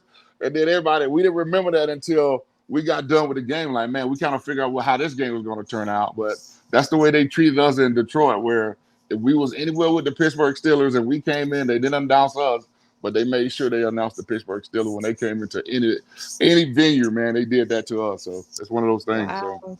Hey, but you started that culture change though for getting the Seahawks, I think, to where they got, where they became a household, the 12, the loudest stadium. I mean, you were that team, I think, that transcended them into the Pete Carroll era, that brought them all, Legion of Boom and all that that stuff. And you were an NFC team at the time. People don't, remember back in the day when they had just switched, because you guys were AFC West forever. Yeah, we was the AFC West, and then like in 2000, we went to the end. They changed, they flipped, they did this realignment and put us with with the Rams and all that stuff. But yeah, I think so. I think we set the standard. I thought like we set the standard, we flipped it.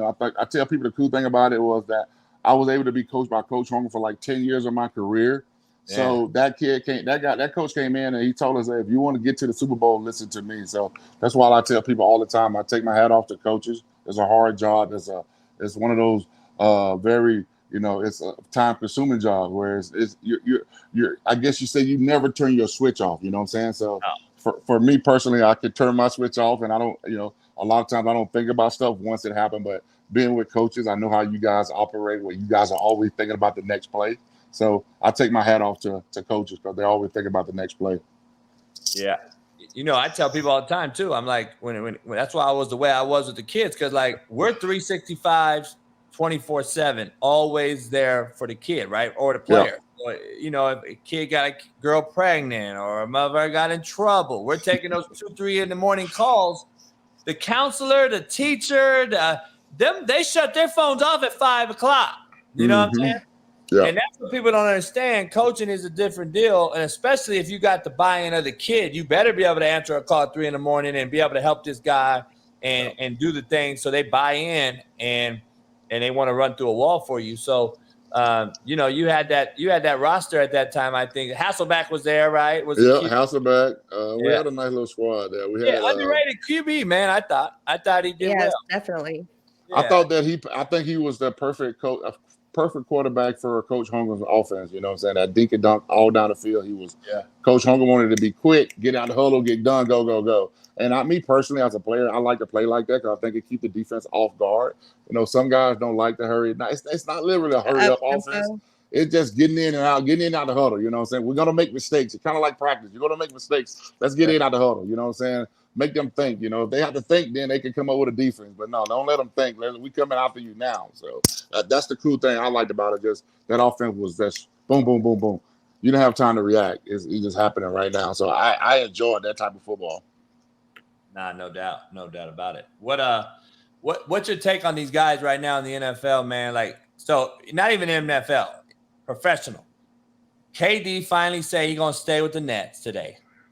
But he wanted to demand a trade. He got 4 years left on his contract. Kyrie the same way.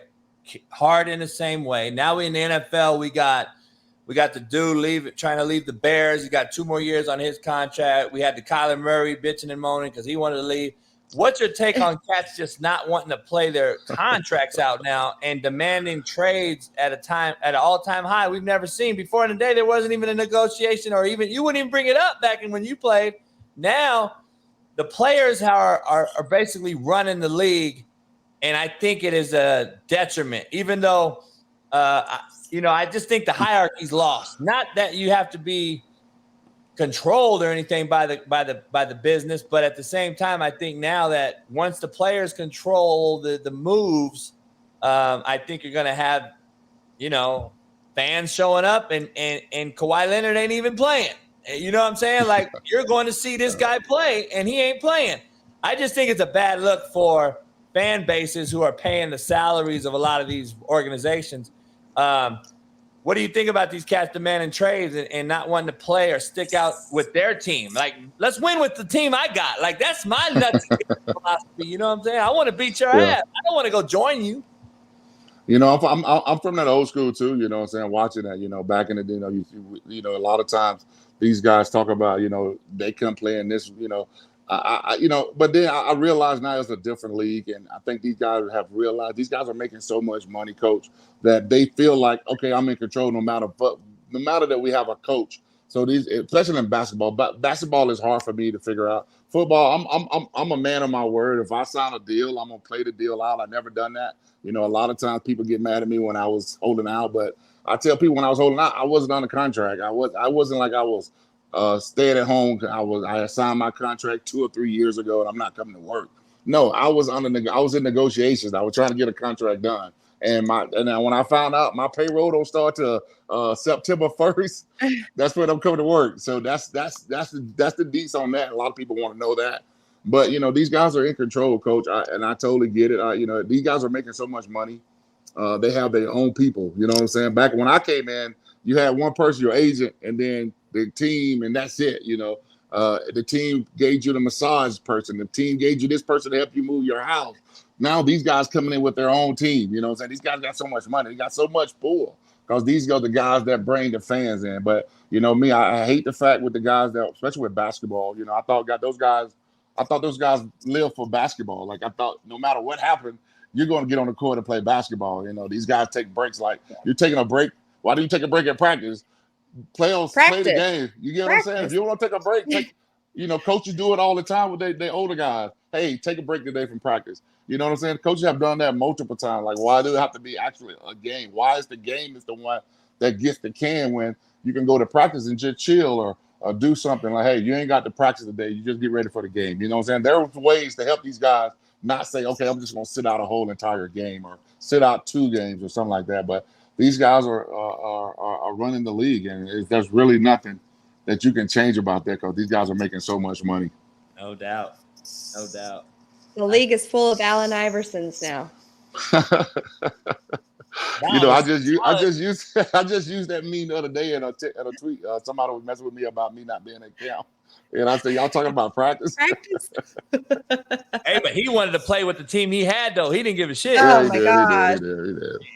But coach, I tell people all the time. The kids, I tell them, I say, I get it. You have to coach everybody, but some guys, you just know, as long as they performing on whenever when that whistle goes off, But you got to earn that from the coaches too. It's not like something where you come in day one. Now these kids are coming in day one thinking that they should get all this privilege, but I think you have to earn that. You have to earn that through the players. You have to earn that through the coaches, and that's a process. That's not something that happens overnight. So for me personally, if you got a guy like Allen Iverson or Kobe saying, hey, I'm not practicing today, ain't too many coaches going to be like, well, okay. But, I'm going to give you 48 tomorrow night in a win. So it just, once you earn that, you earn it. But you have to earn that by what you've been doing for the last couple of years. Not as soon as you get there, you're the big man on campus when you're really not. Could you imagine Michael Jordan saying he's not going to practice? I know. If he the wanted thing about it. that they had a great video log of him though, so you knew he wasn't missing practice. I think I think a lot of time with practice, now that I to speak on it now, I think that's where you learn your camaraderie with your teammates. You go through all the crap. You like you say, the hard part. The game is easy. When you come to the game is showing you how well you practice during the week. You know what I'm saying? So it's showtime. So basically, you shouldn't get mad about practice because once you get to the game, now the fans and everybody see, hey, y'all had a great week of practice. That's the way I look at it. Right. No doubt. So you got the gear going. You got the merch. Any other ventures you're in? That's about it right now, man. Getting ready for the season. Like I say, I'm getting ready for the season, doing a lot of research, making sure I got my stuff together. But that's about it. Enjoying it. Like I said, I'm going down to FSU this weekend to get a chance to see those guys start the season, see what's going to happen. And then I get back to Seattle, man, and get ready for the season, man. I think it's going to be a great season for everybody. And I'm looking forward to seeing what the Seahawks going to do. What's that? What network you on? I'm on King 5. It's called NBC. But it's just a local station, so it's not gonna, like a lot of people want to see it, but it's one of those things where they show only in that radius of TV shows. So, but I've been doing it now for 5 years. I enjoy it. I'm not looking for no other adventures. I told them I don't want to put a suit on every day, so I'm enjoying where I'm at. It's a great time. It's they say as long as you're doing something you love, it's never work. And and I'm in control too, though. So I'm in control. So anything I do, I'm in control myself. So I think that's the blessing that I have. And co-host, or you? Is it you? I got a host. Them guys know how to do that stuff, but way better than me. Like opening up the show. But I think for me personally, with players, you give a different aspect, because a lot of times their X's and O's are just X's and O's, and now you can really speak on stuff that you see in the game that you can speak on. So for me personally, it's a great opportunity for me to explain stuff to people that really don't know the game of football. So it's pretty cool. Nah, no doubt. No doubt. Well, shit. Sarah, we'll wrap it up. I know he's busy. You know Reggie Barlow? Yes, I do. Okay, he's coming on next, too. Awesome. He got that XFL job, man. I was going to ask you before you got out of here, what's your thoughts on this whole USFL, XFL thing? Is there really enough good football players to have these two leagues, not only one, but two leagues? I don't think there's enough good players out there, is there? And you know what? I think the thing about it, until you can get the NFL back in what they got going on, that's when it's going to really, you're going to start. Because, basically now, if you had guys that are on a team and kind of like how they do you're affiliated with a team. So like, you're saying, okay. Allocation. Exactly. You know what I'm saying? So now that'd be successful. Now you're just trying to build a league to try to outdo a league that's successful. It's very hard. But from a fan person that love to watch football, like, I was here. I tried to get to a game, but I couldn't, because they was playing all the games in one stadium. I didn't understand how they happened to do that. But for me, I think it's good for those guys that's still chasing the dream, though. I think a lot of, it, Coach. It's a lot of guys out there that's still chasing that dream. So if any opportunity they can put those pads on for one last time, I'm for it, because we meet guys every day. We see guys all the time outside working out, where you thinking in your mind, like, man, this dude is still chasing the dream. So for me personally, anytime you can have football for guys that still want to feel like this is their only way, I'm down for that. Hopefully it'll be like you say. I don't know if you're gonna pull a guy from there and get to the league, because if he's good enough, he should be already in the league. You know what I'm saying? So I think from a standpoint of those guys that really wants to still continue chasing his dream, I think that what Rock is doing is amazing, that he's giving these guys an opportunity to still do the thing that they love. No doubt. Yeah, I'm going to ask Reggie that stuff. He just got the job for the Washington, D.C. team. So interesting to see. I'm interested to see these two USFL, XFL compete for basically a second-tier league to the NFL, because, they'll never be an NFL rival. So why you ain't coaching the FLT? What's going on, Coach? Man, Coach, well, shit, hey, perception's reality, brother. I feel you on that, bro. I totally feel you on that. Man, they scared of me. I guess they don't want to get cussed out. I don't know.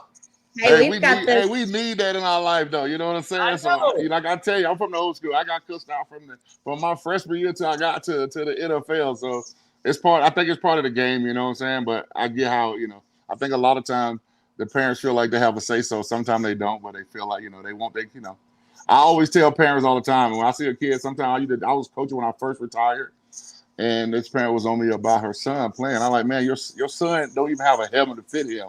You know what I'm saying? Like, I'll not put him out there when his helmet I can twist his helmet around his whole head. No, I'm not doing it. So for me, I couldn't do that part, handling the parents. We grew up where yelling, if we got cussed out, we felt wanted.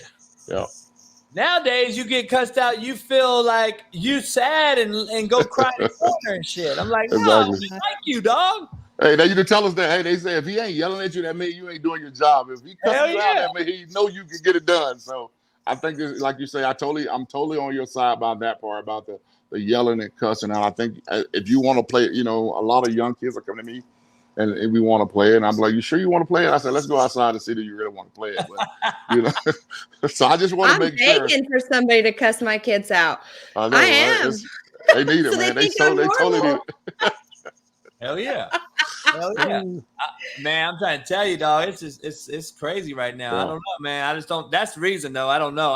I think if I did, though, well, I'd have to go to a XFL, USFL, NFL, because at least, grown men. And people don't understand.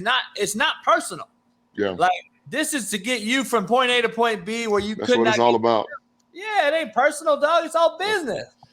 Well, I got 20-something in the league. I just had my 10th first rounder, Jermaine Johnson, drafted this year.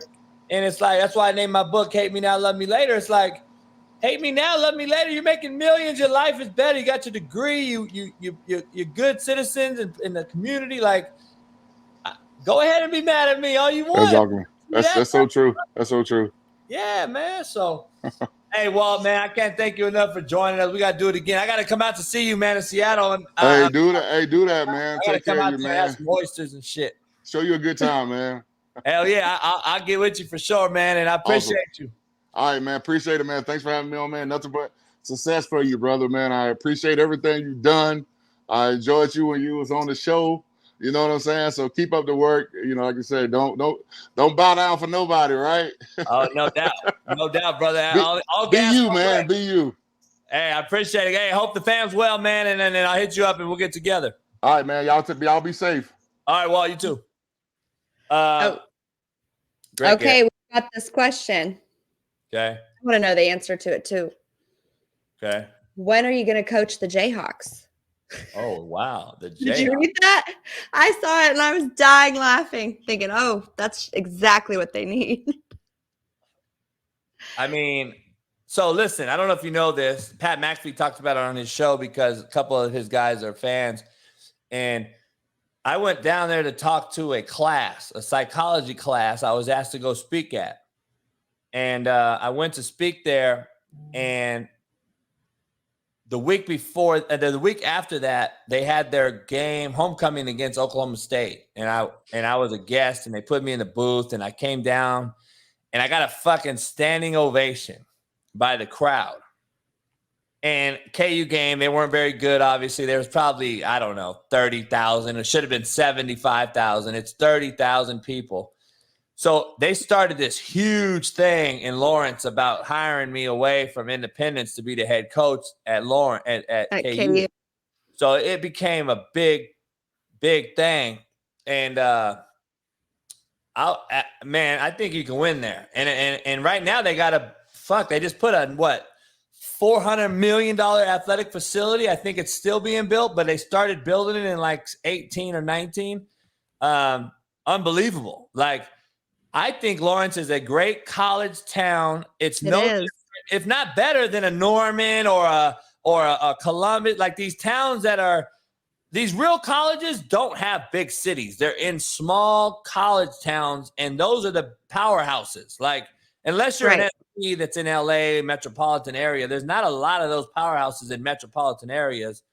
They're mostly in small school areas, and KU could fit that. I think they could be good.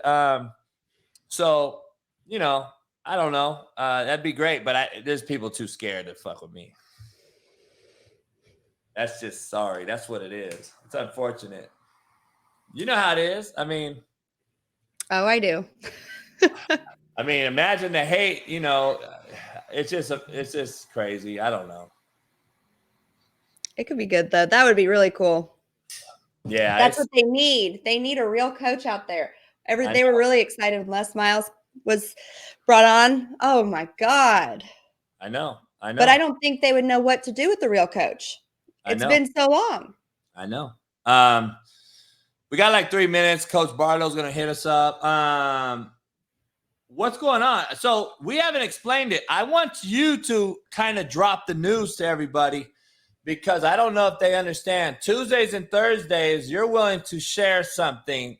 And do you want to announce what you're willing to share that's in your phone every week? I'm willing to share. Of course, do you want to explain what anonymous? Explain what you came up with. So Sarah had this great idea. I think we should actually charge for it.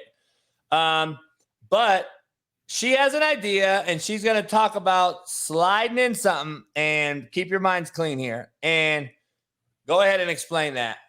Okay, so I was going to get completely naked. No, I'm just kidding. The fucking viewers just went up. No, I was going to read my DMs, like read from them, not name anybody, but just have some fun with you guys.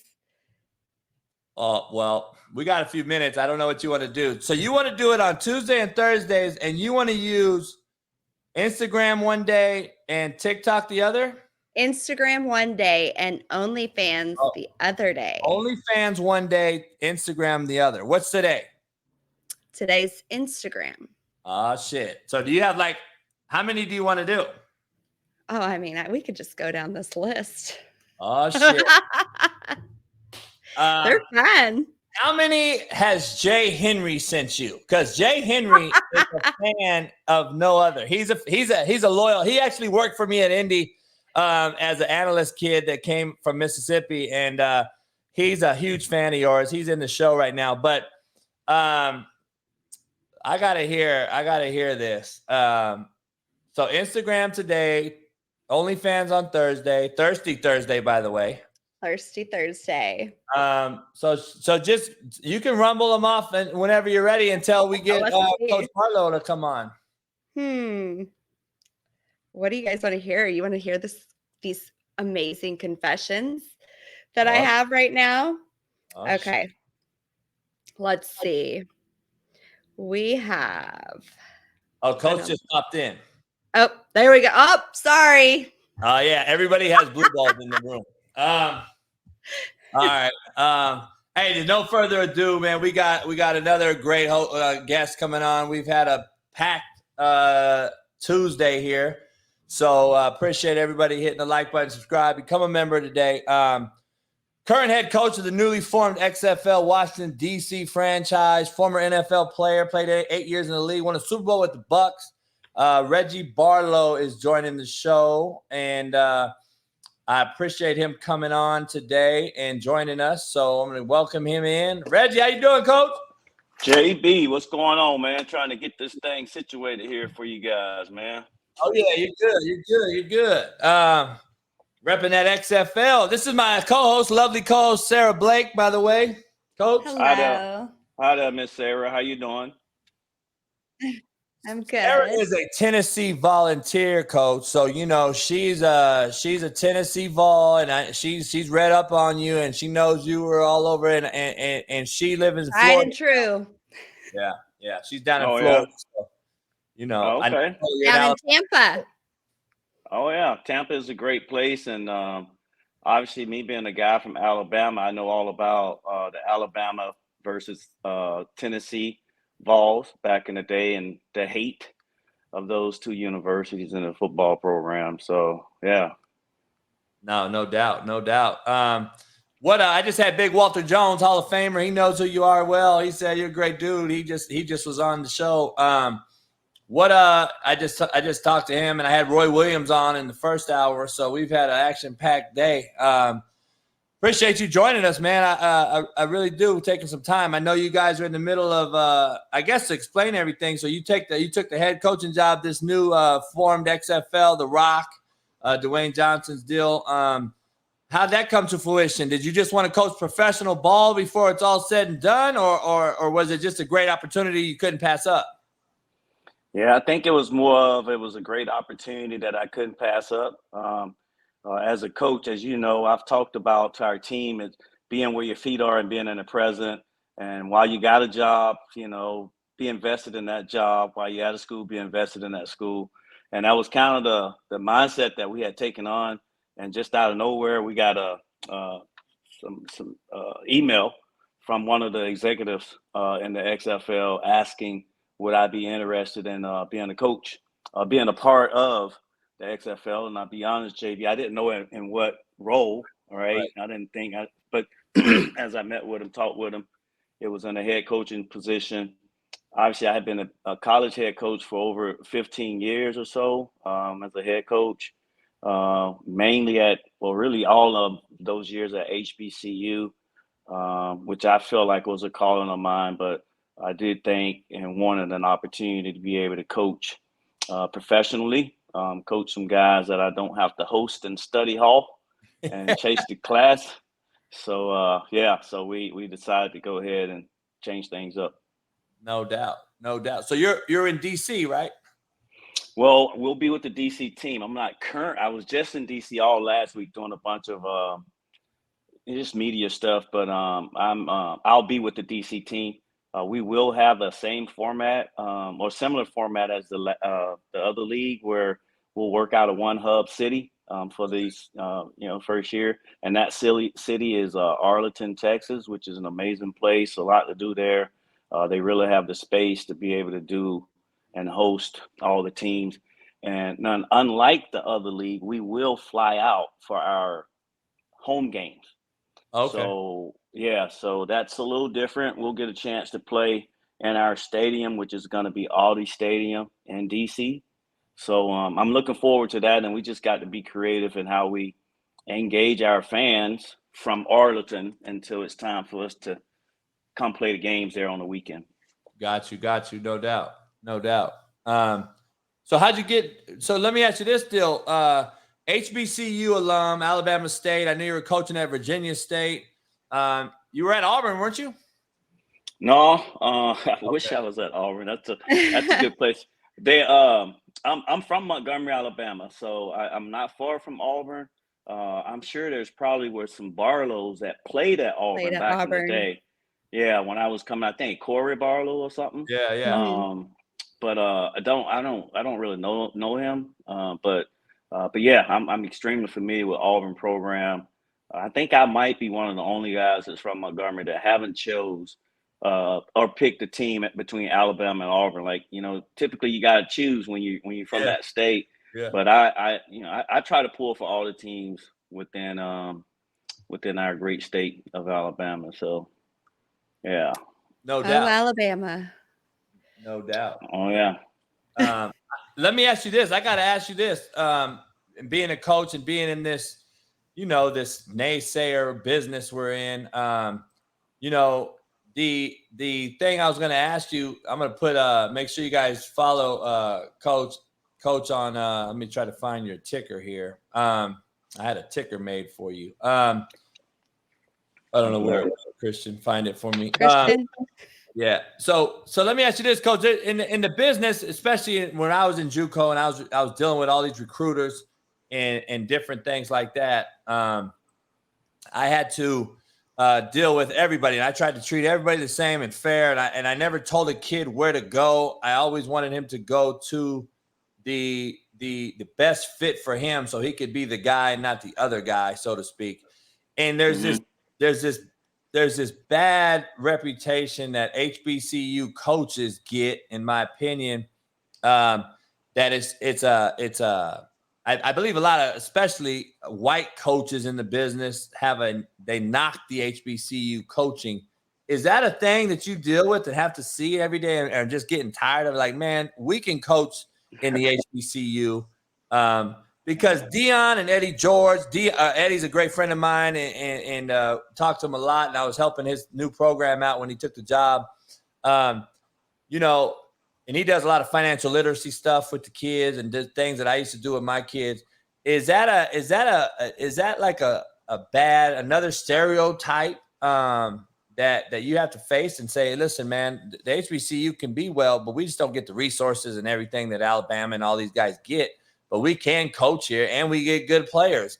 Is it a reputational thing just because of stereotype, or do you think is it valid, or is it just BS? Yeah, I think honestly more so when I first got in, which was a while back. I can't remember, 2004 or so, 2007 or so. Coming from the NFL as a player and stuff, and recruiting guys. I mean, you would hear, but I wouldn't say it was just one, like a race of people that was doing it. I think it was just right. Just certain guys just wanted their student athletes to maybe not go to HBCU and wanted to get the credit of them going to Alabama, Auburn, or UAB or something like that. But it's out there, right? I mean, I think you have to be open and honest about that there has been people that might question the coaching ability or the playing ability at some of our HBCUs, simply because, as you mentioned, we don't always have the resources, but we do get good players. There are some amazing coaches that are at HBCUs. There has been amazing coaches. If you think about Grambling, Eddie Robinson, I mean, this guy, he had more wins than anybody. I think Joe Paterno might have got him now. But if you think about him, you think about We got old school guys like my coach Houston Markham that was there. You got all those great coaches that coached at Jackson State. I mean, Jackson State has more Hall of Famers than any Mississippi school. Right. Well, they have more Hall of Famers than almost every SEC school, maybe except Alabama and one other school or something. But so I mean, that means those guys were there. They were good players. They were coached up. Since we've been a head coach at a HBCU, we've had over 25 guys that have signed free agent or drafted or invited to rookie minicamp under our program, whether Alabama State or Virginia State. So it is what it is. I think we had Titus Howard.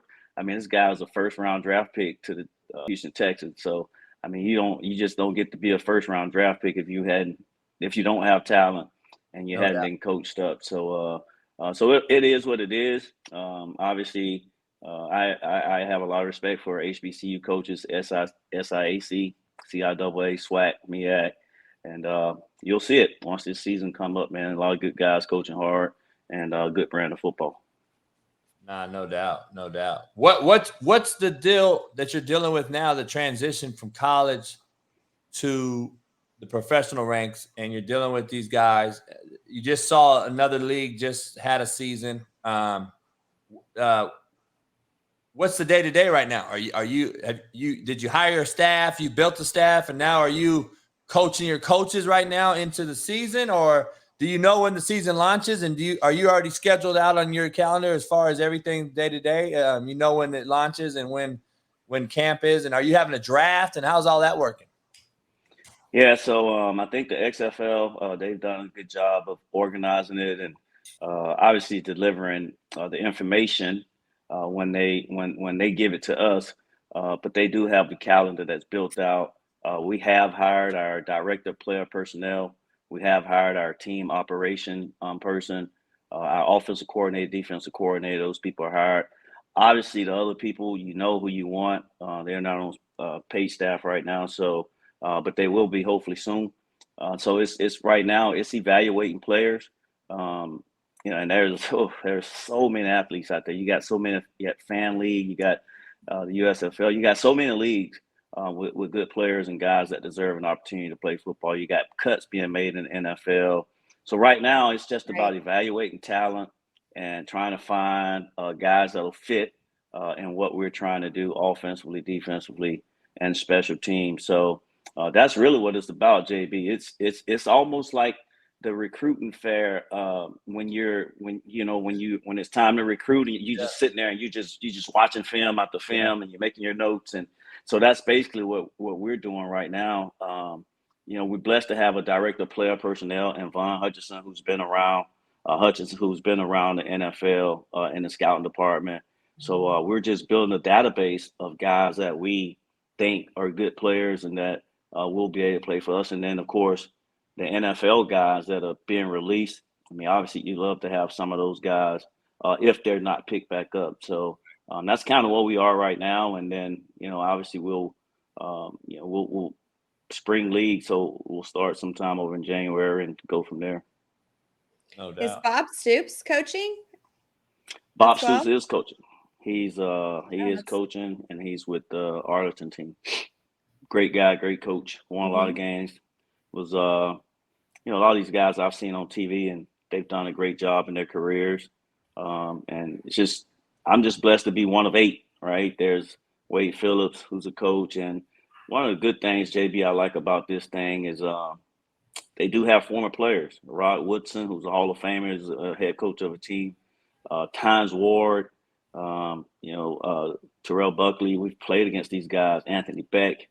Played against them, never really had a chance to sit around them personally and get to know them, and that's been really cool as well. So that's an exciting part of it as well. How's the Rock's vision? Like, have you got to sit down or meet with him, Zoom, whatever? Like, do you see his vision? Obviously, he's a smart businessman, and his business partner, the woman who's been in the wrestling business as well, and all that. Is their vision like something that's going to be able to sustain as another league underneath the huge NFL conglomerate that they are? I mean, is there a league? Because these leagues just have a reputation of being 1-2 year leagues, hitter quitters, and be gone. Right.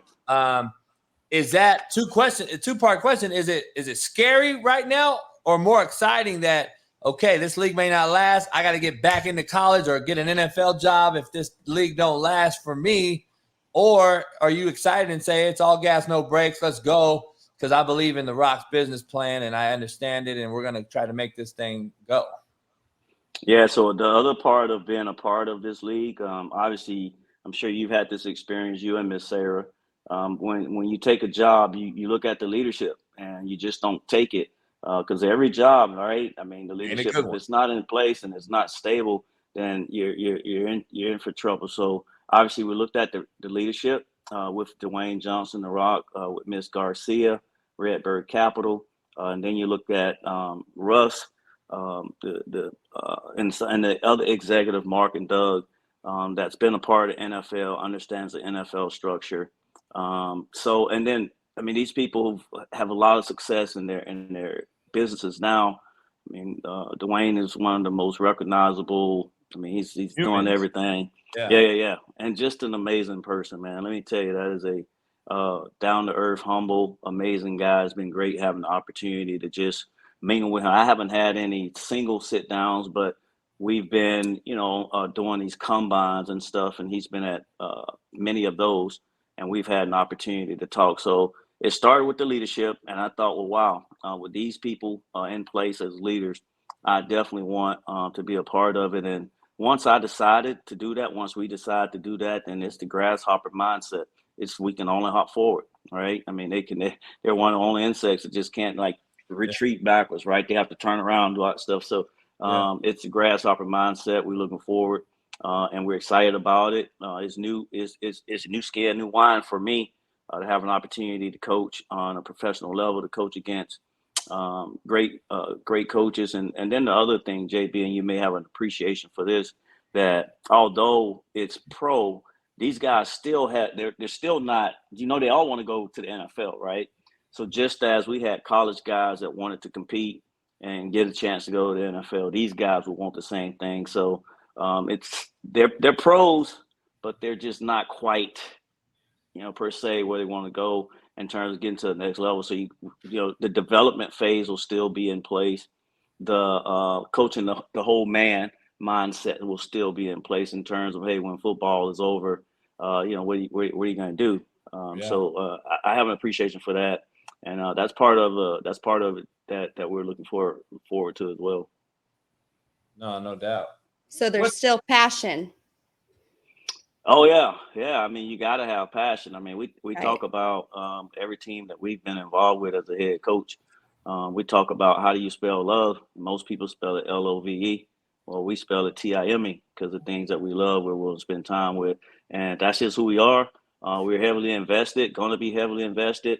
And it's like I said, it's an aggressive approach, like the grasshopper. We're just hopping forward, and everything we touch, we want to be positive, and we want to not be negative, right? Let's say absolutely that, make the best of it.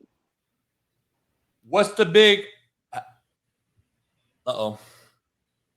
He might have got a call. Oh, there you go. Yeah, I blocked it out. Yeah, sorry about that. That's all good. I know when that happens. Let me ask you this, though. So, your humble opinion, you coached a lot of guys. You got a lot of guys playing in the league. You played at the highest level possible. You won the biggest award. USFL came out. They had a league. You guys are coming out now in the spring. You're going to both have a league at the same time, roughly, right? Oops. Did we lose him? Let's see if we get him back here in a second. My goodness. I'm going to ask him if he thinks that the two leagues are going to be able to sustain together. There you go. You there? Yeah, I'm here. We got a little pause. That's probably I probably don't need to answer that question since he got paused, but you can go ahead and ask it. Yeah, no. So the two leagues, are they going to play at the same time this spring? I honestly don't know the exact schedule of theirs. I think this year here, I think they started a little bit earlier. A little bit later, actually. But I will tell you this, what I am excited about or happy for all of those young men that played in that league this past spring that are getting an opportunity to go play in the NFL and show that they belong. the young man from Dallas. So, Return man. so yeah, I mean, I'm for everybody getting the opportunity to show your stuff, man. You don't get so many times to do that, and so I kudos to that league and everything that they're doing. I'm blessed to be a part of this one, and I'm just so happy that these young men that normally wouldn't have an opportunity to play football past college.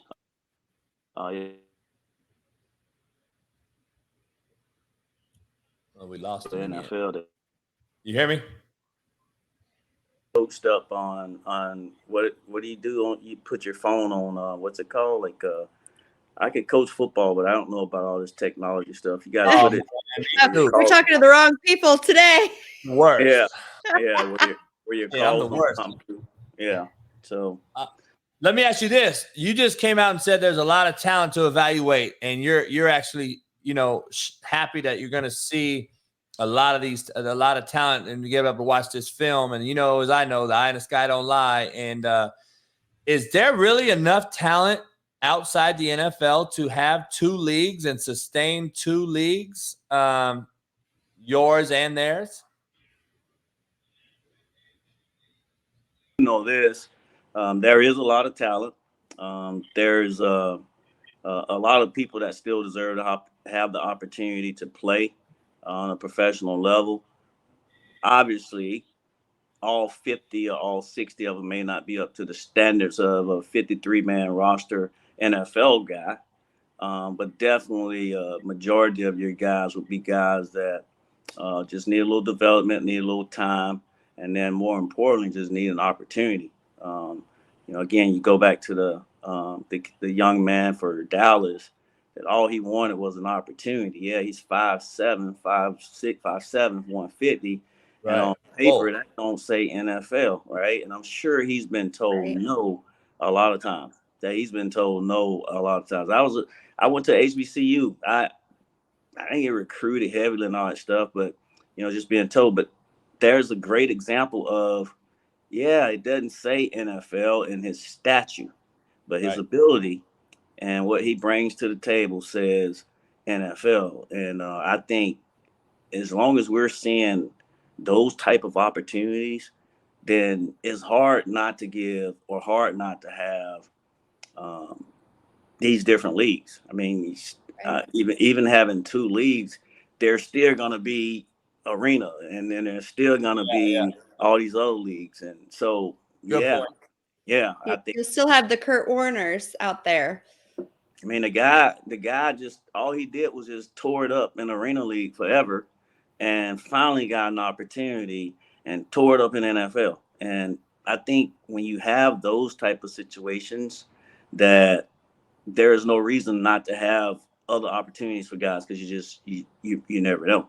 And I think, I mean, there's been a lot of guys that have signed this offseason to the NFL. So I'm excited for our league and go do our thing and see how we fare out. Nah, I am too, man. I'm interested to see how it is. I think the XFL was on its way before COVID, so I was excited to see the way they did it. I love the announcing. They had like Greg Olson and guys like that who actually knew the game or announcing the game, and it was fun to hear a player's perspective that actually. And Greg's great. I think he's going to be a hell of an analyst after his playing days just ended. I coach his brother Kevin Olson, so it's interesting to see.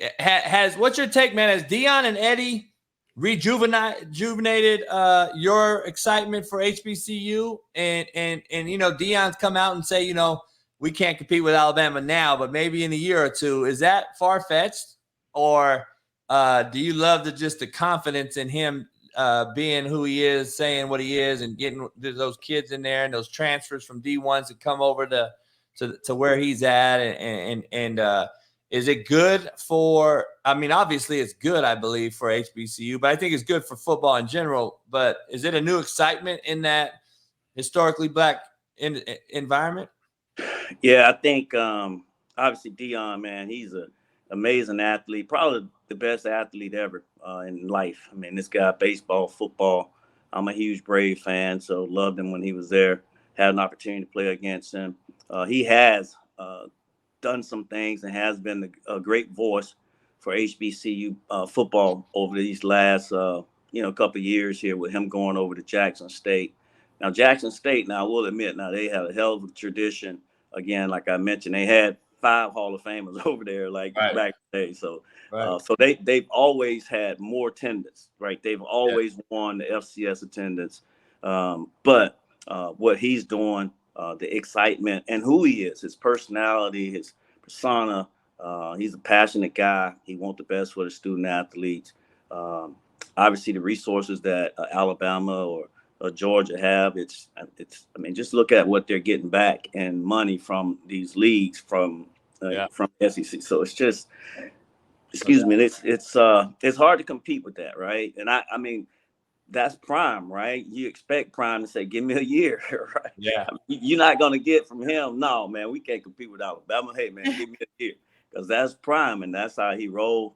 Have mad respect for what he's doing. Eddie is doing it in a little different way, right? You don't see Eddie on TV as much or all social media and all that stuff. But I had a chance to sit with him this offseason as well when I was still at Virginia State. So he's doing it his own way. Tennessee State is another program that has Hall of Famers, Ed Too Tall Jones, and just a host of other guys. They got guys in the NFL now. But for the most part, there's been some real excitement around HBCU football. There have been, you take Travis Hunter that turned down a whole bunch of schools to go to Jackson State. I mean, that's huge, right? And if that can continue to happen, not just at Jackson State, because for HBCU ball to be, at the top tier, and that you're going to have to get more of those players that are willing to say, well, no, I'm not going to go to a FBS school or mid-major school, and I'm gonna come here and play my college career. But I'm excited. I've always been excited about. I'm an HBCU grad, Alabama State, HBCU head coach at Alabama State for years, and then Virginia State. And I want to continue to support our HBCUs and encourage people to go in all sports to have an opportunity to go and see what it's like. It is different, right? There's the bands, there's, and one of the things too, like, you're not going to have everything, man. And the thing I like about it is it teaches you about life, man. There are some things you just gotta have to do without, right? I mean, you're just not going to be able to have everything. I mean, we rode the bus to our games, right? Hell yeah. For the most part. We going from Montgomery, Alabama to Houston, Texas, man. So right. We leaving, hey JB, we leaving on Thursday night, ride through the night so we get that. You know what I'm talking about, right? Hell yeah. But it gives you an appreciation, right? Toughens your skin. Right. So and then those meals, man. But I love my experience at HBCU. I am who I am because of Alabama State and the opportunity that I got there.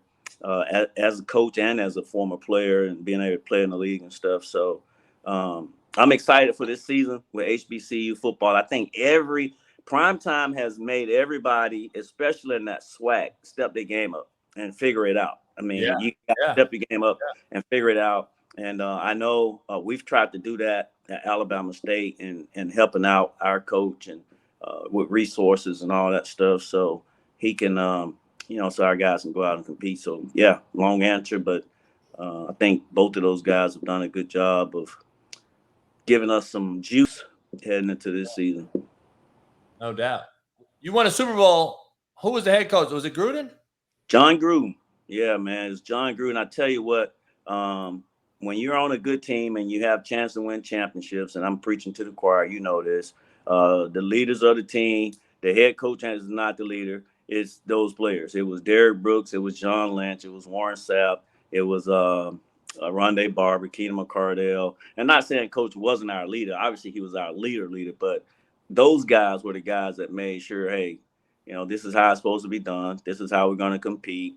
Here's the expectations and all that stuff. So, so thankful for Gruden. I was there in Oakland with him when he was there, and then when he went over to Tampa, we went over there with him.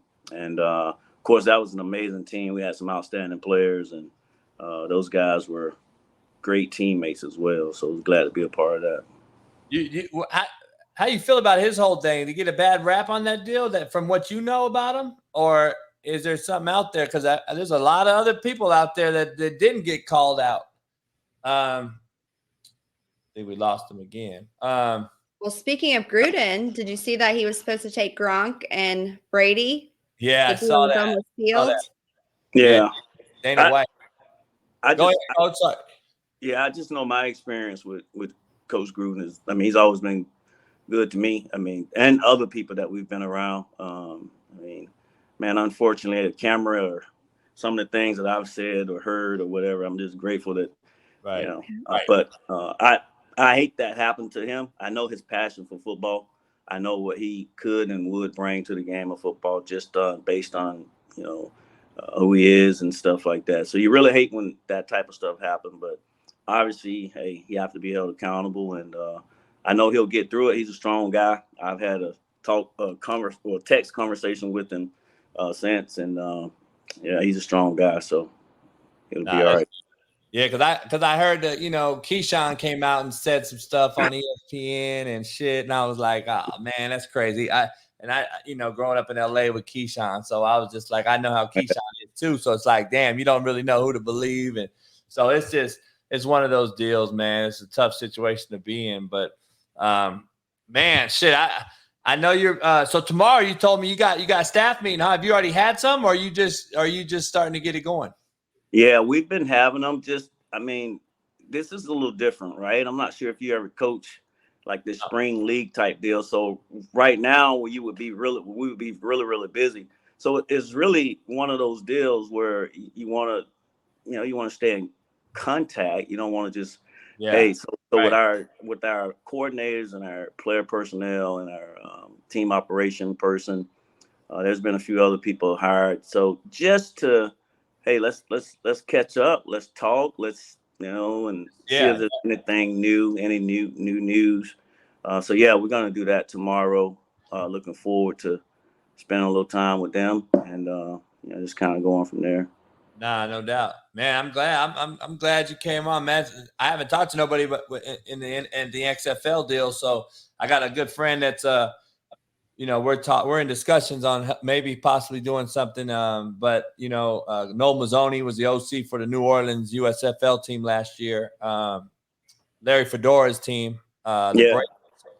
So I think a Dallas owner bought the New Orleans team because that league you had to be bought for Fox to re-up the year contract. So that league had to be bought by individuals. So Dallas owner bought the New Orleans Breakers, from what I understand. So I think that team's going to move to Dallas, but it's all different, I guess. Everyone's going to figure it out as they go. And from what I've heard, is both leagues are going to play kind of simultaneously. So at least there's going to be football to watch in the spring. So it's exciting times for these young men, though, like you said, to get a shot to go on and keep moving. I mean, quarterback got picked up from the USFL, the kid at Dallas returning kicks who scored yesterday or the other day. Good to see him from the USFL. So it's good to have you on, man. And I'm excited for you, man. I hope all turns out well. And if this is what you love to do, professional football might be the place to go, man. I don't know. We're going to give it a try, man. Like I said, we're going to go after the best way we can.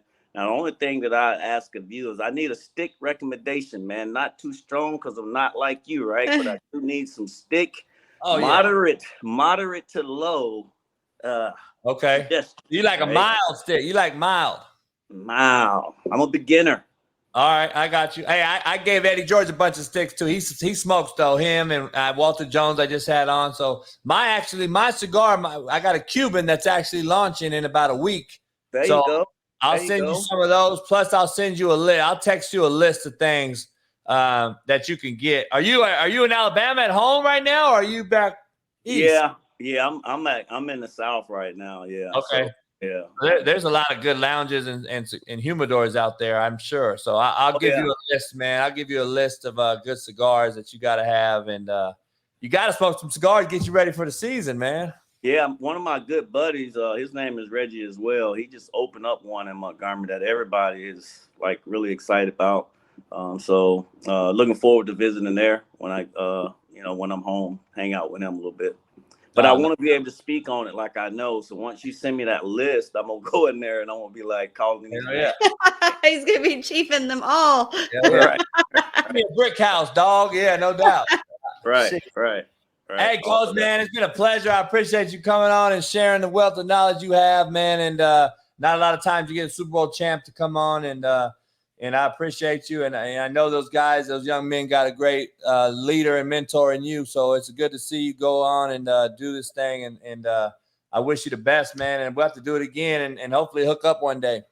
Yeah, JB, I'd love to do that. Miss Sarah, thank y'all for having me on. Thank you. And we got your number and stuff, so I'll definitely be in contact with you, brother. No doubt. I appreciate you, Coach. Good luck. Right on, man. Thank you. All right. Show keeps moving. Appreciate Coach right there. Coach Barlow for joining us. Great man, great leader of men right there. I'm just telling you, you can hear him talk and you know. So moving on, Sarah's usually supposed to be off by now, by the way. This is the first week. We're kind of winging this thing. So Sarah's just been grinding it out with us. She's usually, so you know the format, once we get through this first few shows, the format is she's going to be on for 2 hours with us as agreed. She's going to be on the first 2 hours, and then the third hour I'll do myself or have other guests. So Sarah's just sitting in here getting it all, or getting her feet wet and getting through this. So are you good? You got to go, or are you good? Well, yeah.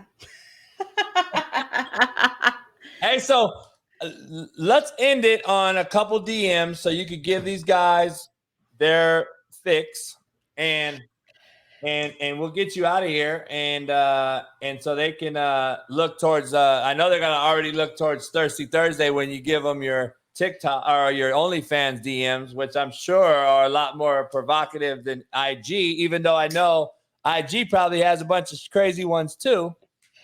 You know what's crazy is my Twitter ones too. Oh, I'm sure. Okay, let's see. And explain to them, we're also not only going to do slide in your DMs, but we're also going to have a confessional period during the week as well, where we're going to do epic failures. We're going to do confessionals. We're going to slide into Sarah's DMs, and we're going to do it. We got a lot of little things set up. So we've just been bombarded with guests to start the show off this week. So we appreciate that. And then we're also going to get into a bunch of fun shit for the audience. And I appreciate all you guys, but you guys got to become a member, hit the like button, subscribe, make sure the show, we're trying to grow this thing and we're already going to be the realest show on the planet, but we're going to need your support. So make sure you follow us and check us out. Somebody said they're surprised that you even look at your DMs. I do. I do not answer all my DMs, but I do on OnlyFans. So I do look through my DMs because I have a lot of different people like that slide in there. A lot of blue checks and right. So listen. So I got a story. Sarah hit me up and was like, I got a great idea we should do. And I'm like, okay. And I hear it and I go, wow, that'll probably be big. And she goes, the people in here, obviously blue check mark people, are not surprising, obviously. I think all men have some creepy side to them, right? But the size of the human as far as on the social platform side, these are big name people. So we're not going to blast people out unless somebody became some weird, rude person. But we're going to, she's going to talk to you and mention some folks. And so, you know, just hear her out. And so I don't know what you picked, Sarah. I don't know. Well, there's this comment right here. She's going to be leaving hella poor guys on red. Oh, wow. Oh, no, it's not like that. It's just, you know, I'm busy. No doubt. No doubt. Okay, so I did this thing, tell me a secret. Oh, so shit. I've got some juicy secrets in here, but I think we have one for you. While on our honeymoon, me and my wife had sex at an amusement park. What? Wow. That was from a somebody? That was from a somebody. Wow. So I did read there was another story like this where they were doing that on a Ferris wheel. Now, what are they doing, though? Because I saw the baseball thing in the Oakland A's. If you haven't seen it, a girl was supposedly going down on her man, right? At the top of the bleachers, Wow. right?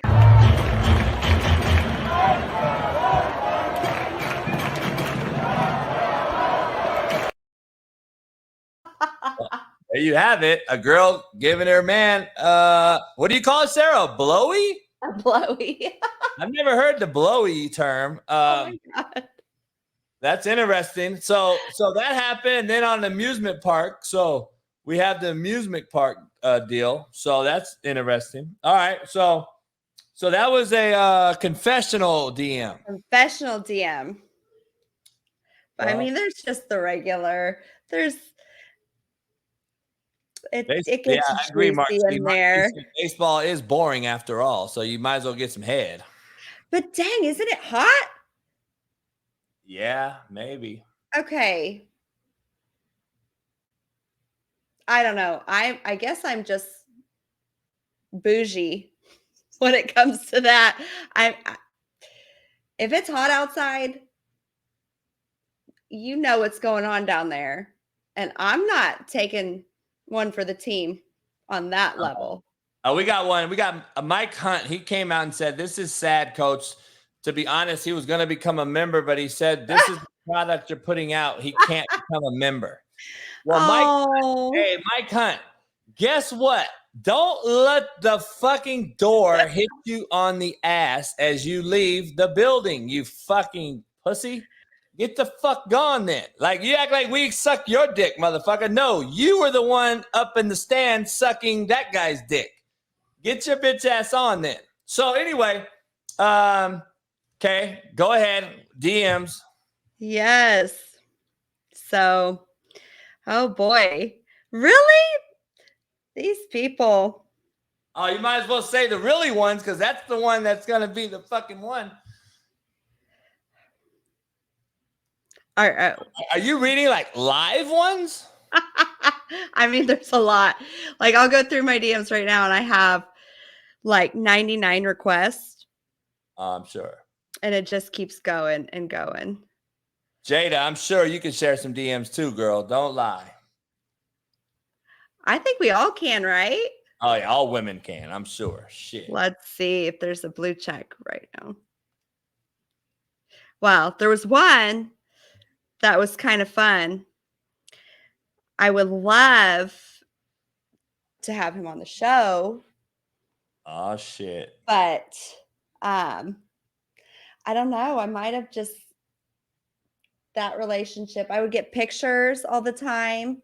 And I didn't really understand what was going on in those pictures. But hold on, time out. So what was going on in those pictures? How is it like? Was it like aliens or something? Like, how did you not understand what? Huh? We're talking about a big time former athlete. Right. Big boy. And I'm getting pictures of him in spandex. Wow. Interesting. So you didn't know what was going on? No, absolutely not. But yes. So you think the relationship's been hurt? Well, I didn't probably respond maybe the way other women would have responded to that. Maybe they like that. It's not my thing, my cup of tea. So I kind of threw a joke back out there, not thinking that it would hurt somebody's feelings. And I think their feelings might have been hurt. So what is the absolute craziest DM that you've had? Is it a request? Is it a picture? Or is it a threat? I mean, what have you had? That's kind of what blew my mind when I first started this was that I would get asked to rate the sizes, like on a scale of 1 to 10. Wee-wees.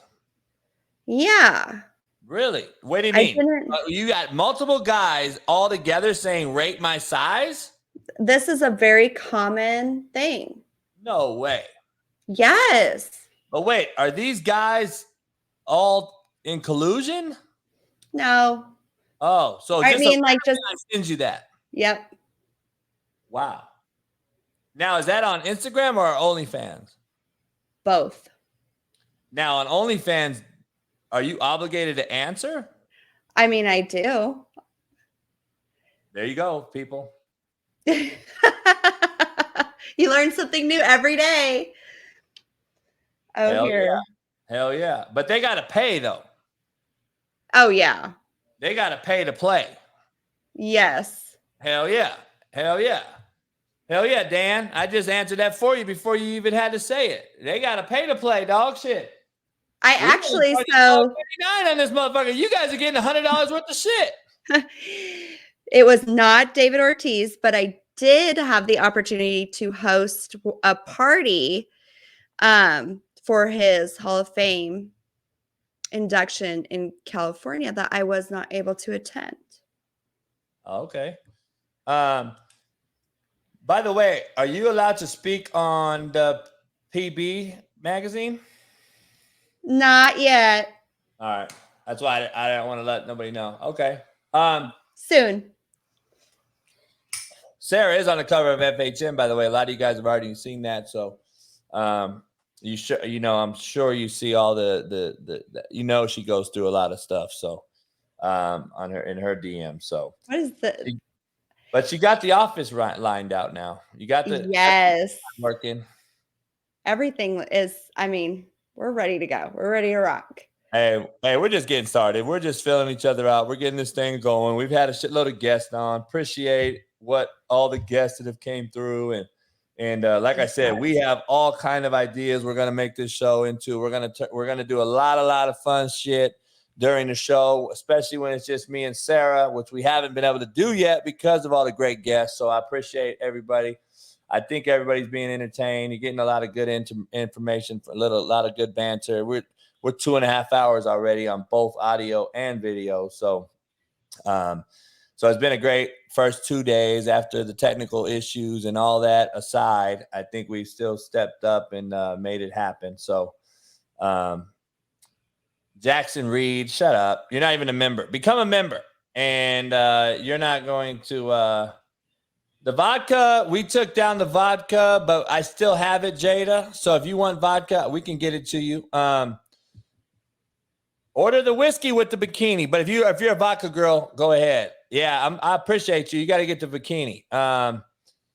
We're gonna get Sara a bikini too. Don't trip. We're gonna get the Coach JB's bikini. All the gear is on there. So make sure you see all the stuff we both have behind us. We got these tumblers that are fire. We got everything. We got girls' clothes, boys' clothes, you name it. CoachJBStore.com. Go over there and check it out. We got all these bots and bitch-made cats in here too. I know. It is what it is. We get them all. Short, fat, skinny, and tall. Yeah, I'll stay on. Sarah's gonna get out of here. She got family duty. She got to be mom, so she's gonna get out of here. I'll take some calls after Sara gets out, and then like I said, me and Sara will take calls as the show gets going down the line here too. So don't worry about it. Lucy, I appreciate you, and a lot of people blew me up last night, loving Sarah's portion of the show as she's part of this. So I appreciate everything. Yeah, so appreciate everybody and coming in. And no, I don't believe Deshaun Watson's hit up Sara for a massage. Shut up. I would whoop his ass. Yeah, exactly. And I would say yes, and I would kick his ass. What would you rate his micro penis? Nothing. He's a loser. Hey, Lucy's literally sent me pictures of him at practice where he looks like he has a vagina. So he does. I know. Yeah, you're right. He does. So shit. No, it is what it is, but it is. What is this? Cheat on your man or snitch on your best friend? I want to answer that real quick. What do you mean, cheat on your man or snitch on your best friend? He's asking you a question because that was one of my poll questions. Would you cheat on your man or would you snitch on your best friend first? I would snitch on my best friend. I am loyal To the bone. Yep. And she didn't even hesitate. So Nope. I asked a friend of the same thing, and she said the exact same thing. So I agree. You know, it's different for a man. I'm not gonna cheat, but I gotta say it's different for a man because we grew up in an era where you did not snitch. You snitches got ditches, we used to say. And I think, you know, I wouldn't cheat either, but I'm just saying I think it's different for a man or a woman, isn't it? Like, don't you think, or no? I mean, it's not from your perspective, but I know it's hard because what is a best friend? A best friend is supposed to be your companion yeah. But there are a lot of relationships that aren't like that, and that's okay. In that situation, I mean, if my husband wasn't my best friend and it was some douchebag asshole, then yeah, I would be like, fuck you. But I don't even have a lot of friends anyway. I don't really give a fuck. Like, and I agree. I agree with Mark C. I can go get new friends tomorrow. Right. Yeah. Right. So you're not gonna want to go through the whole process of finding a new companion again, though. Right. And you're with that person. Yeah. You got kids and you got obligations and you've raised this, you know. So I agree. I agree with you 100% on that one. So, well, it's been a real one. I'm gonna let you get out of here. Go handle your business. We'll talk again later on. So, for tomorrow. So we got Wednesday tomorrow. We got another great lineup tomorrow on the show, and you know, it's only gonna get better. So yes. Once we only get down to one or two guests, me and Sarah can have some real talk banter, and we can talk about other things we're gonna do in the show. So I appreciate everybody on. I will go to after hours after party when Sarah gets out of here. I'm gonna throw up the outro song and video, and Sarah's gonna get out of here when you see the video pop up. So I appreciate you, Sarah. All right, bye guys. We'll see you tomorrow. All right, man. Take care. Bye. What up? What up? What up? You probably saw him on Last Chance U seasons 3 and 4, I believe, on Netflix, where he led Independence to a championship. They asked me to do a podcast, the Coach JB show with the fabulous Sara Blake. I ain't no math major, but I'm a hustler. I'm going to give it to you raw and uncut. That's Coach JB. Sarah Cheek, mother of 4 and an OnlyFans content creator. I want to give an unfiltered, be real, true evaluation of different things and really share my opinions as well. You fucking slap dicks. Fucking slap down the brass tag, crashing the ass with deep as trash. Titties. All in, all gas, no brakes. I love sports. That's just a part of who I am. Big topless. Even bigger titties and clothes. She's got sports blood in her, so she's on the cover of FHM magazine. And the Coach JB show. I'll never stop trying to reach the top because I still remember how the bottom feels. This is an anomaly. This guy right here. Yeah. This is a unicorn. Ain't nobody gonna say shit about JB. I've got a chip on my shoulder. I'm trying to eliminate this soft society we have. I'll drink my yak and smoke my stick, and I'll get it back cracking.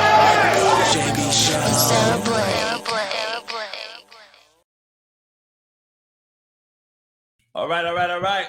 Hey, give me 2 minutes. I'm gonna take a piss. I'm gonna come in, take some calls. I'm gonna upload the audio side, and like I said, we'll chop it up with you guys. So come on in. Also, I got another. That's a 33-second. We got a bunch of shit, man, to show you, but wanted to show you another video we had made that I want to share with you guys. Right here. I'll be back in 2 minutes. Mark Calcavecchio will be joining us in the 1:30 hour here.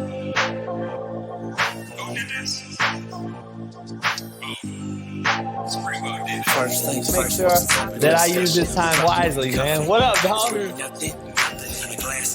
Join us right now, so stay tuned. Mr. Daly, what's going on, brother?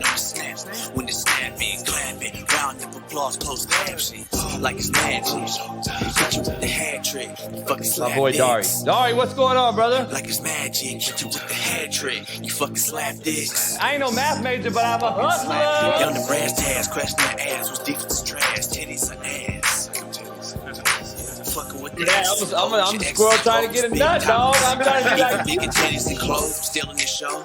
Oh yeah, and hit the OF on the low. Gave me a sour taste of coaching. Maybe I don't want to do this no more if it's become such a spectacle. Ladies and gentlemen, Coach Jason Brown. fabulous Sara Blake, and she's going to be our new co-host. Hi, Dub.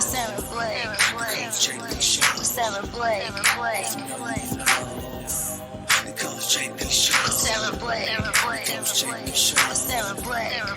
You think they're in good hands with the QB they got, huh? Oh man, definitely, man. I appreciate you, man. But yeah, I think Kentucky's in good hands with Will Levis, man. I believe that's a prototypical style pro quarterback. You know, with Nick Scangarella coming in as the OC, a former OC of the NFL, having a guy like Liam Cohen last year, you know, introducing that new style of offense, which was one of the most exciting times to watch a Kentucky offense play. You know, no disrespect to anybody that was, you know, a part of the offenses before, but, you know, just being able to see Kentucky run the ball and then be able to throw the ball vertically downfield and be able to connect and actually be a threat down the field for SEC defensive back groups. It's, you know, pretty exciting to watch him with a guy like Will Levis, who's not afraid to throw it. The one thing I will say, you know, I mean, you look back at the guy's stats last year, you know, maybe had a couple interceptions more than what you wanted, but, you know, the guy's not afraid to throw it. And that's a guy I want back there at quarterback. I want a guy that's not afraid to try to fit that sumbitch in there between double coverage, because hell, if it works, it's going to be a hell of a play for us. But if it doesn't, you know, it doesn't, we got a hell of a defense back there. Let's go stop him and get the ball back in his hands. So, you know, I believe in number 7. I believe in what Coach Stoops is doing, putting guys in position to, you know, either make those play calls like Coach Skoge and, you know, putting a guy back there like Will to be able to deliver it to these receivers. And so I'm looking forward to seeing the young receivers work too, man. We got a lot of work, I think, cut out for the young receivers, but I believe they're in a great position to do some good things this year. What up, the real Coach JB for the Hate Me Now, Love Me Later pod. This show is brought to you by Canna Dips. Use the promo code Coach JB for 20% off Canna Dips at CannaDipsCBD.com. From the mountains of the beautiful Humboldt County, right here in California, it's a product that is revolutionizing the dipping game.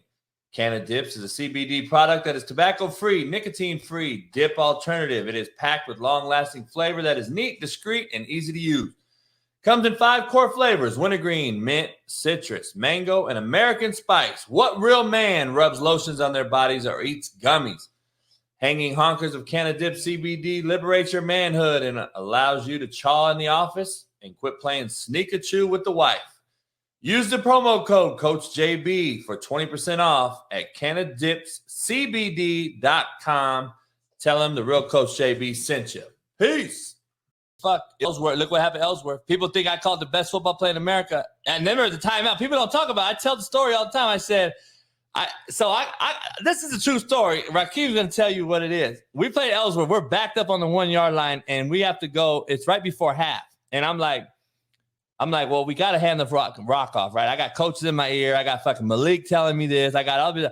So I call a play, and we call timeout. And Rakeem comes sideline, and Rakeem was the way he is, just like he is right now. He like, man, there's 11 motherfuckers at the line of scrimmage. We got to go the other way or something. I go, son, just fucking run it, and you're going to go through everybody. And what happened? That motherfucker took it 99 yards to the house, and the rest of the story is history. Rakeem, this is something you don't know. At practice the next week, Alabama was there and was like, one of the coaches was like, man, that was a hell of a play call. I go, was it really? I know, that's how I know you're a slapdick. I called a fucking inside zone play just to. All right. All right, back in the building. Oh, shit. Canna Dips, what up? You got some? I appreciate you, Jacoby. You should become a member, dog. $1.99 a month. You can't beat it. Appreciate everybody coming in. I'll share the link. You guys want to call in, chop it up if you're a member. If you ain't a member, don't call in, motherfucker.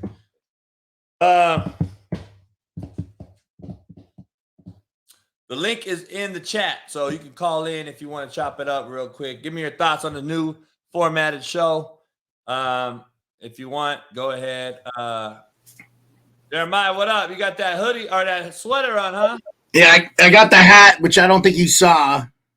Oh, yeah. I could give you some feedback on it if you want. Yeah. Now, before we go down that road, I just wanted to say something that I think it's a measure of a man that these incredible Hall of Famers come on and talk to you on your show. And it shows people what kind of person you are behind the scenes. And I think that's what people need to get from this. And I know that you are a polarizing figure, but I think you're a good person too. And you do a lot of good things for all your players don't have anything bad to say about you. I think that says a lot about the kind of human being you are. So I'm done kissing your ass, Coach, but I just, I was thinking about it a lot. And I was really, I know you don't like doing the interviews, but I love the interviews. Less of fucking me and my slapdick ass and more of that shit. I think it's good for your show. We're going to try it, man. We're going to try it. Me and Sarah have, we've had so many guests on. We haven't even really been able to have the show. So it's just good to get that going. Jacoby, he asked what a member gets besides a green name. Well, you get to call in, talk to us all. You get to get chances to win merch. You get a chance to win all the shit I have. And basically $1.99. Or you don't have to pay shit. You go to another show and pay $5.99. I don't know. Fuck. Well, Coach, real quick, I have one favor to ask of you. You have to do this for me. Please don't fucking change the name again. This is it. This is it right here. We got to roll. I got my hate me now, love me later. That's a nice hoodie too. I will tell you this. So I just got this last week, and I went fishing last week, so I wasn't able to be at call in or anything. And honestly, if you're not done by 4:00 California time, I can't call in anyway because of my own shit. But this is a lot lighter than it's lighter. It's a much lighter hoodie. I wanted to just give you that feedback, and then the last ones. Yeah. Just a little bit thinner of a hoodie, not a bad thing or anything.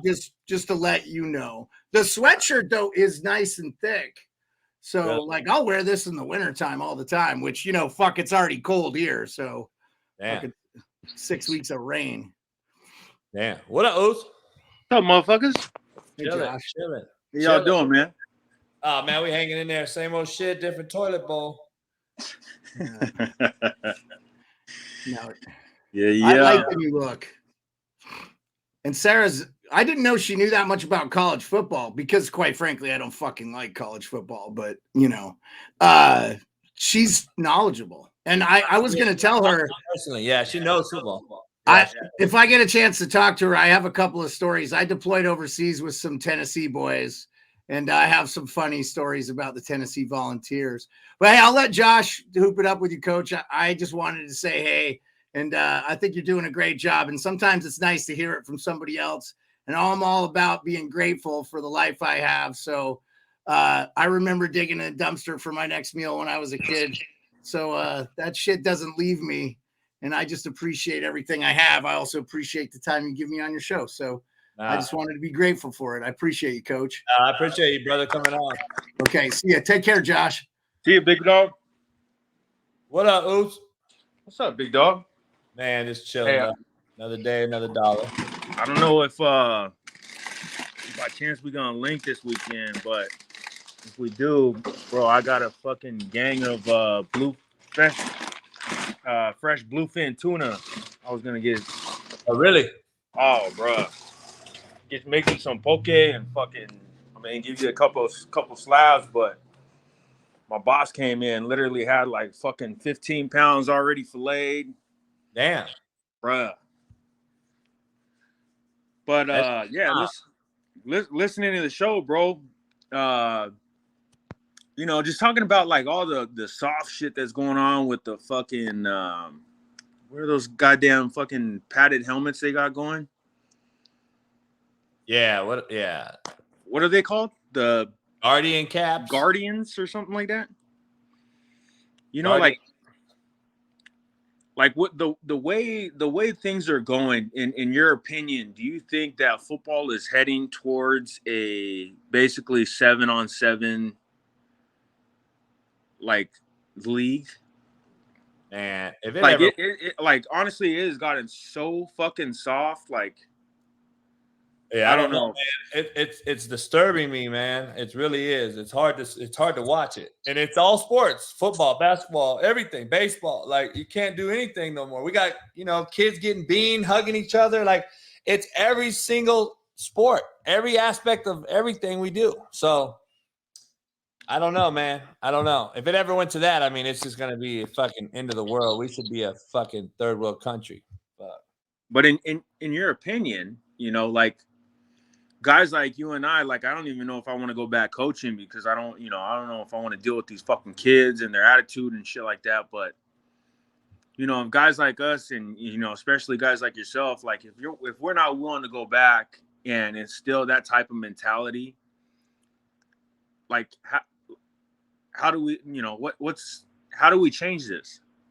Man, it's a good point because if you dig deep into that question you just asked, if guys like myself or Zach Smith or Walter Jones or motherfuckers like us that aren't going to coach because we don't want to do it and deal with it, it's just only going to be coaches who allow shit and not coach it. And now you're going to have, it's just going to continue for the next generation is going to just be an acceptance league. I mean, everything's going to be a trophy. We're already in the give out a trophy to everybody generation. So, yep. You have to have a trophy now. You got to have second and third and fourth team all league. And how do you have fourth team all league? Like, I wouldn't even want to be on. I wouldn't even want that fucking award. My dad would basically like, don't even go up there. Honorable mention? Who the fuck wants to be honorable mention?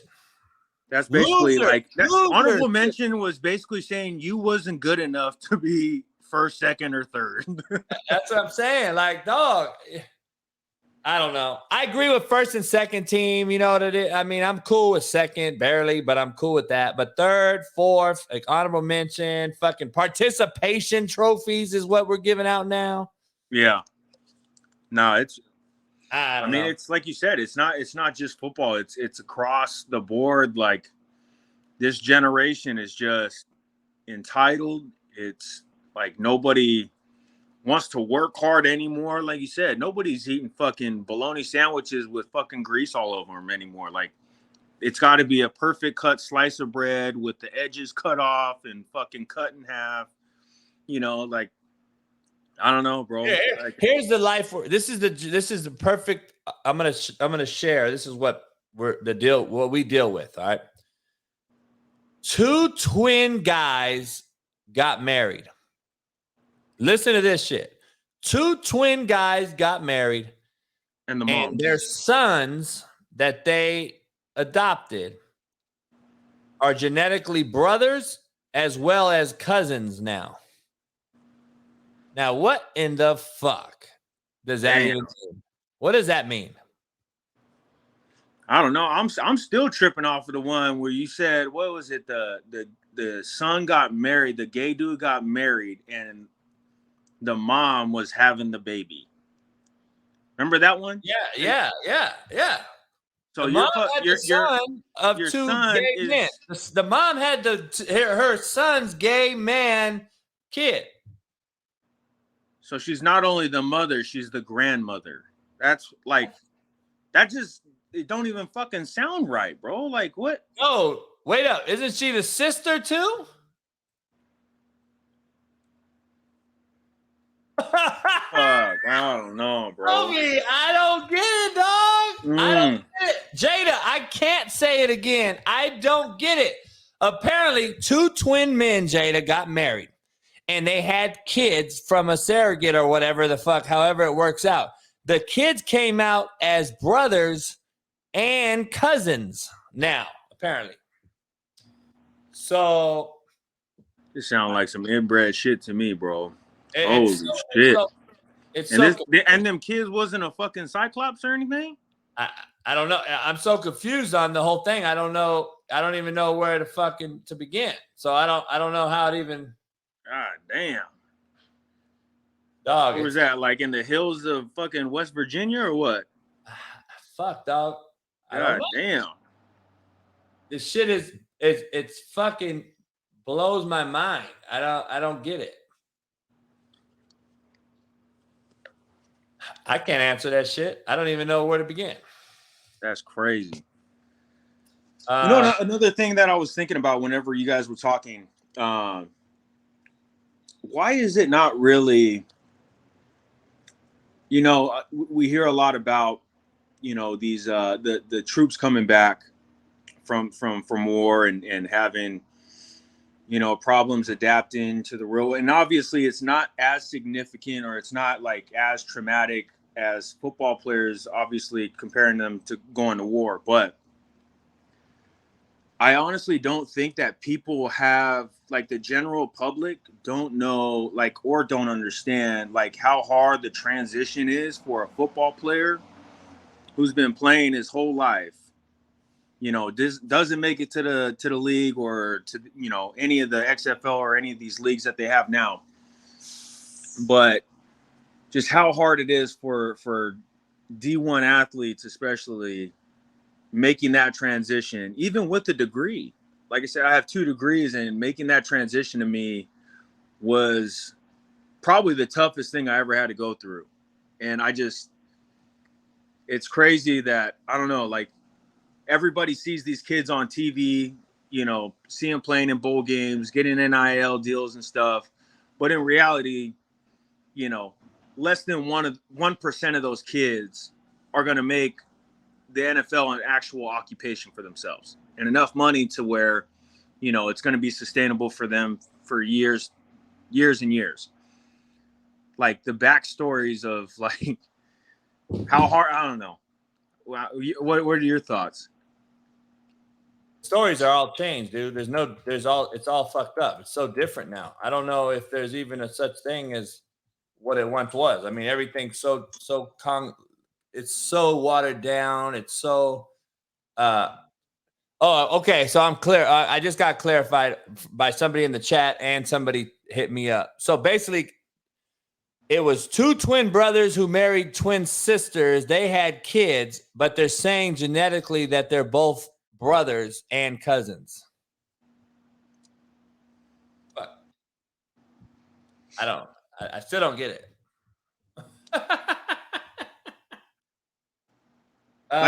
when you gotta think this hard about shit like that, like, as grown adults, like, that's gotta, like, register and be like, man, this probably sounds fucked up. I probably shouldn't do some dumb shit like this, like, yeah. Fuck.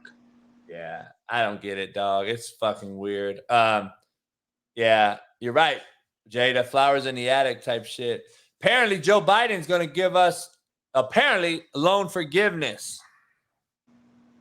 Student loan forgiveness. I got to see it to believe it. Hey, have you noticed, though? Somebody that runs the world, whoever runs the world, right? Because it ain't our president. It ain't Biden. It ain't Trump. It ain't fucking none of these guys. They're all puppets in the puppet show. But apparently, he's 70 days consecutive. Gas has dropped. But people don't want to talk about how high it got. Yeah, we could always drop gas when it gets up to fucking $8 a gallon. It's always going to drop from there, right? Exactly. I was about to say, we're used to it by now being at fucking 8 gallons or $8 a gallon. But everybody's going to get, now everybody's trying to blow up Biden that he's going to lower student loans, lower gas prices, and now everyone's starting to, his voting's going to change. Everybody voting or going against him now have a problem. You know what I'm saying? It's fucking crazy how this shit's it's gonna be interesting, dog, on how this shit all folds out. I want to see, like, the percentage that, like, a study done of the percentage of people who have gone to college, especially recently, people who have gone to college and actually used that degree towards what they were going to college for. It's low. That data has been ran, dog. It's very low. It's not a very high. It's not a very high percentage. Motherfuckers that get their business degrees usually are fucking working in a machine shop. Like, it's fucking crazy. So they're not working in their field of degree. So I don't know. It's fucking They pay hundreds of thousands, hundreds and thousands of dollars to go to college, get in debt, and fucking don't even use those degrees. Like I said, luckily, for us, like guys who got scholarships, like we didn't have any loans or debts when we were coming out. But god damn. Yeah, like my wife went to Cal State LA for fucking 2 years, and it literally took her like 6 or 7 years to pay off the fucking loans, and she didn't even get her fucking AA from there. It's crazy. I was like, you didn't even get a degree, and you still got to pay that shit off in fucking like 7 years. Like, nuts, bro. It's all a scam, dog. I think education's one of the biggest scams of all time in the history of America. I'm just telling you. Especially nowadays with, cell phones and social media and all that, like all the shit that has changed since education has been, it ran years and years and decades. Like, bro, there's so many more things that kids need to be learning now that fucking don't pertain to fucking taking an atom and cells and all this like shit. Like, it's crazy.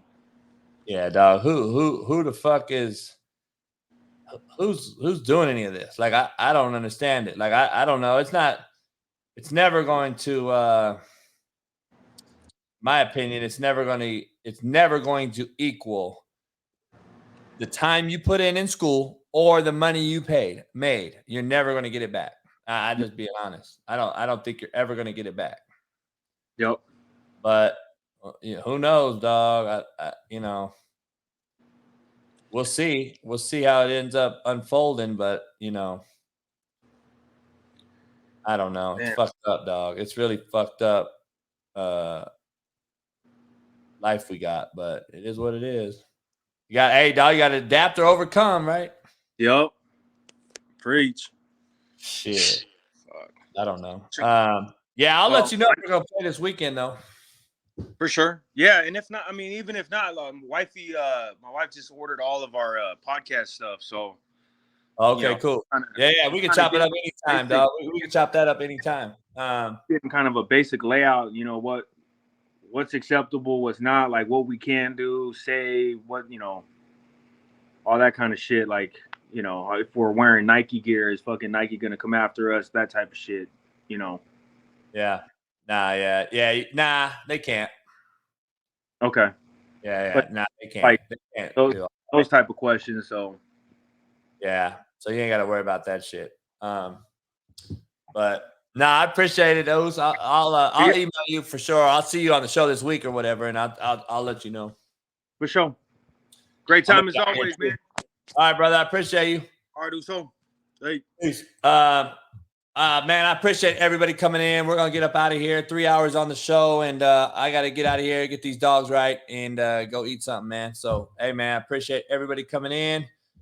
Shout out to my main man Christian from behind the scenes, doing all this, talking about the GI Bill and all that shit that he wants relieved because he was getting fucked in the Army, in the Air Force, Marines, and Navy. He went around to all of them and was getting butt fucked, but I still love him. He's a slapdick. Hopefully they do forgive that bill, though, and get rid of my fucking student loans. Hey, man, it's a great day to have a great day. Appreciate you. I'll see you tomorrow, 1 p.m. Pacific, right here on YouTube with the great Sara Blake. All right, Jada, all the people, hit the like button on the way out. Appreciate you. Peace.